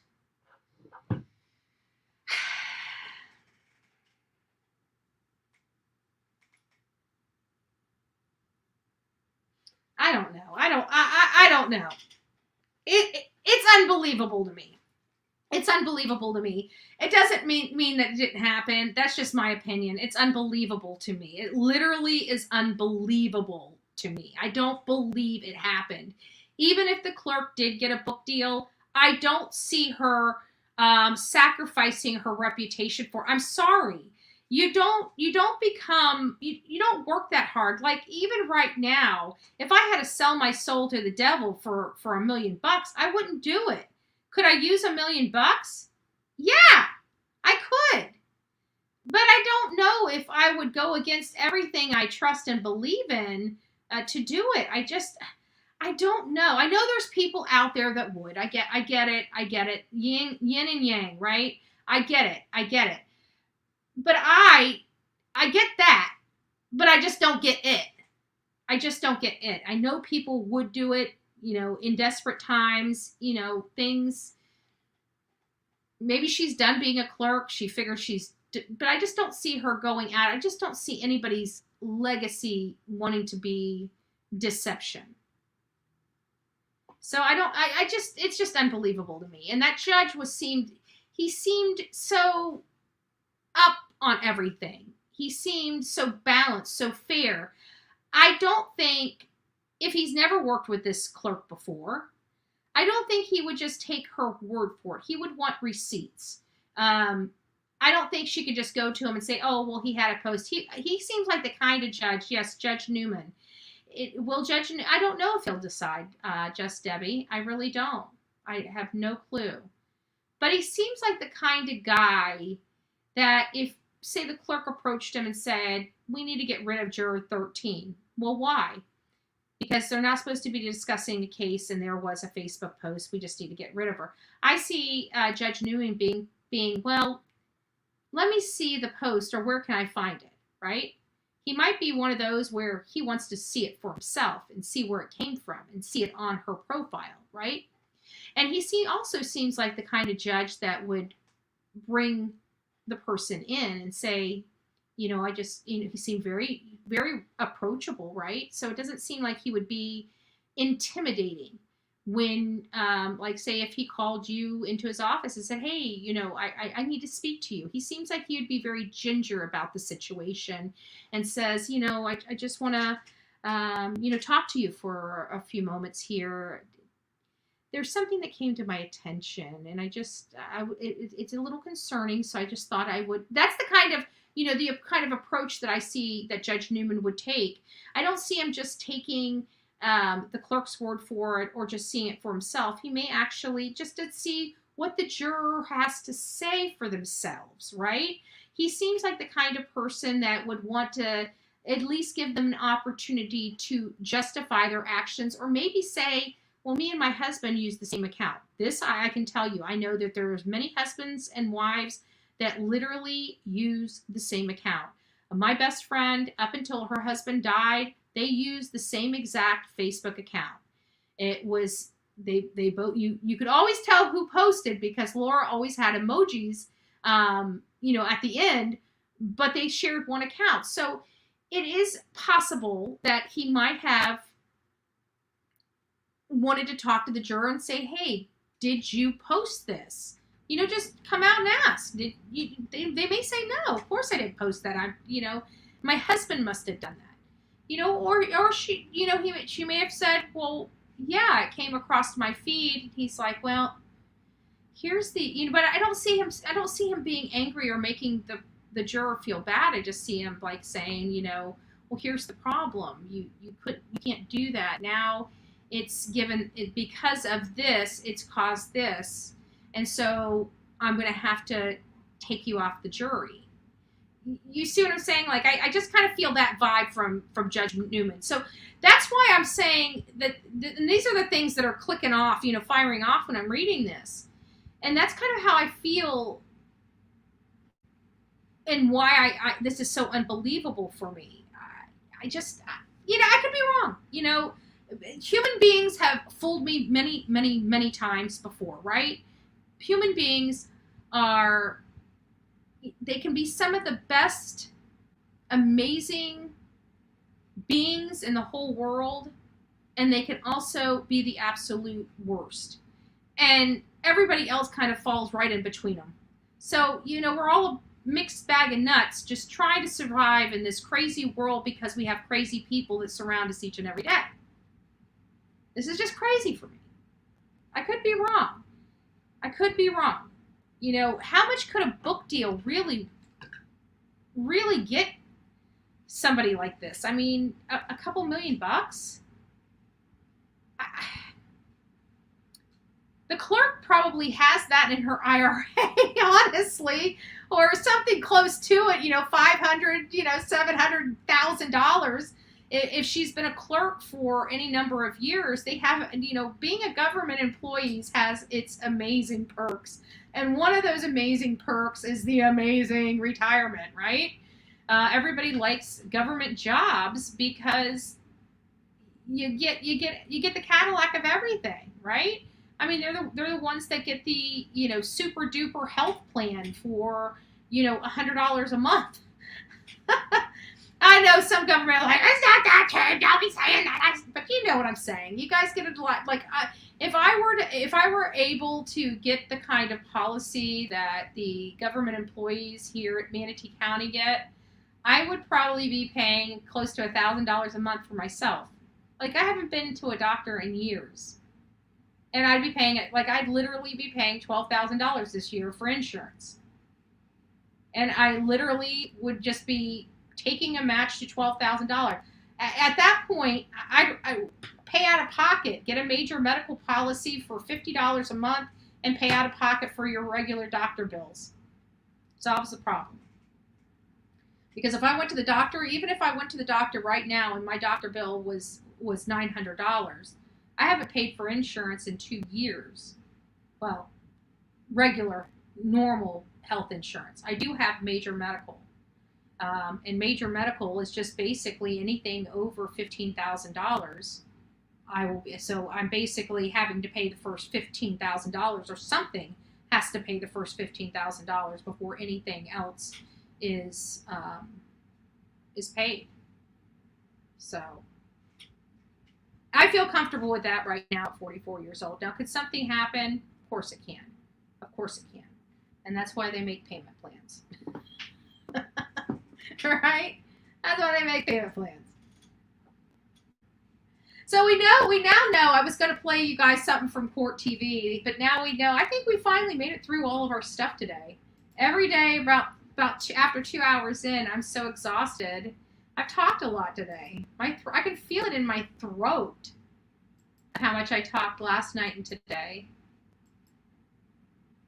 So I think it's time to go do some videos, go do some more research, maybe get a little food in my belly, and bid you guys adieu for now. Don't forget, keep watching those videos. Don't forget to like them. I've been working really, really hard to give you guys something new and fresh, and I hope you're appreciating it. Also, if you're not, a lot of people, I mean, if I can tell you a lot of people, and it's not just them on this channel, it's abroad. So your favorite creators, everything like that, go back and check your notifications, because something happens when there's an update, or maybe it just automatically does it every few months. I'm not sure. But it seems like it happens every few months, but it also seems like it coincides with an update that YouTube had, but I could be completely wrong. I may have the dates off, whatnot. But it seems like they do something with the subscriptions. I was just Polk County, Brady Judd. That's a prime example. I have had that set every few months. I have to go and set that to all.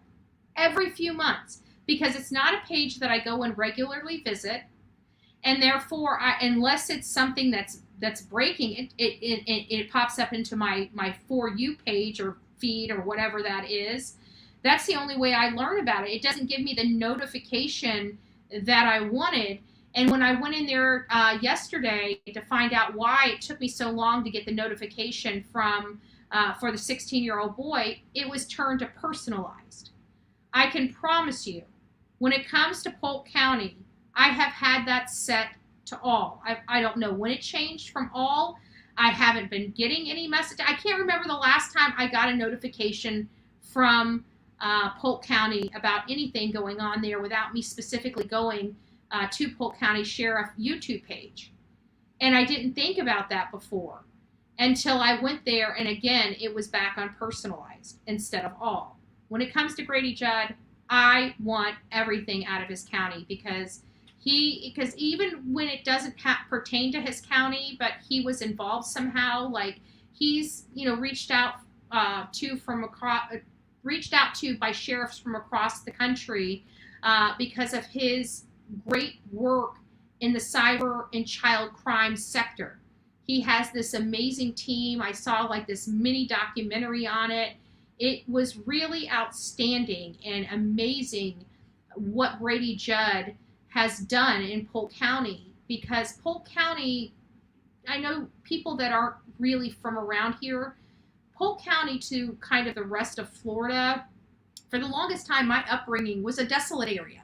There wasn't a whole lot. You got a lot of people that were poor, that lived in trailers in a lot of the Polk County areas. That's the way it was when I was a young girl. Well, those areas have now flourished.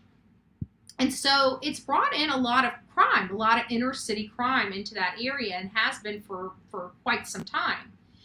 He has an amazing murder rate. He has a closed case murder rate. It's a very superior. Part of this documentary, he went in and explained some of the steps that he takes to build this superior team that really gets in there and gets the job done. He literally, when somebody is murdered in his town, he literally has he's got a nice sized department. He's very good.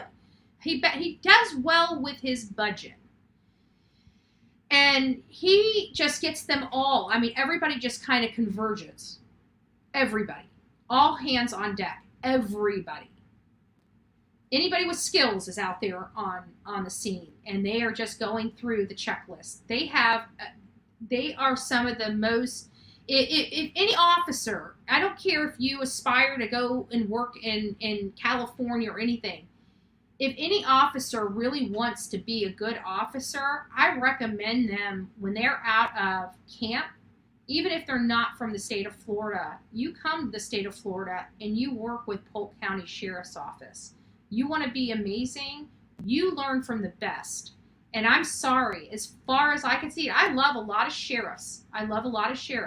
And I'm not even dogging my own. I love Rick Wells. I love what he's doing. I know he's under the gun with all this crime, and we've been having a lot of murders in certain sectors of this community. So it's really been putting a strain on him. He is an amazing sheriff. But I'm sorry.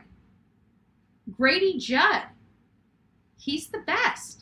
It's like everybody tells you when you're growing up, your prime in work and business and everything like that. And they say it's like, by 55, you're going to be the best you're going to be. Whatever you're making at 55 is it for you.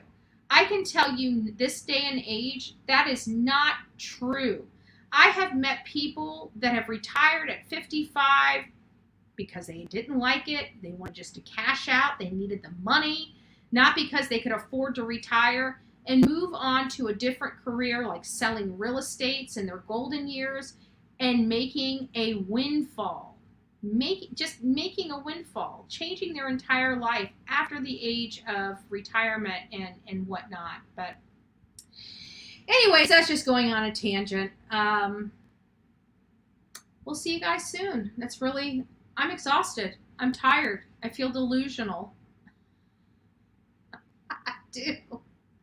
And I forgot Olivia's coming over. Oh my gosh. Oh my gosh. She might not come over tonight. She might just wait until the morning to come over. I haven't cleaned this house, so maybe I do need to take a nap. I think that's probably what I'll do. I'll just take a nap, just a little 1 hour nap, just freshen myself up, get something to eat, take a nap, and then get right back to this because there's a lot of work here and I haven't done the first video today. So I still have 3 videos I got to try to push out today. Anyways, guys, it was nice to hang out with you guys for almost 4 hours. But I haven't seen you in a while, so we deserve the field trip. We deserve the time, so enjoy it. I hope you learned something. If not, I hope you got to catch up on the latest and greatest with your friends in the chat and the latest and greatest with me. So you have a wonderful day. God bless each and every one of you. Don't forget to be fearless, folks. If you see something, say something, because an ounce of prevention is worth a pound of cure. Good day, and God bless.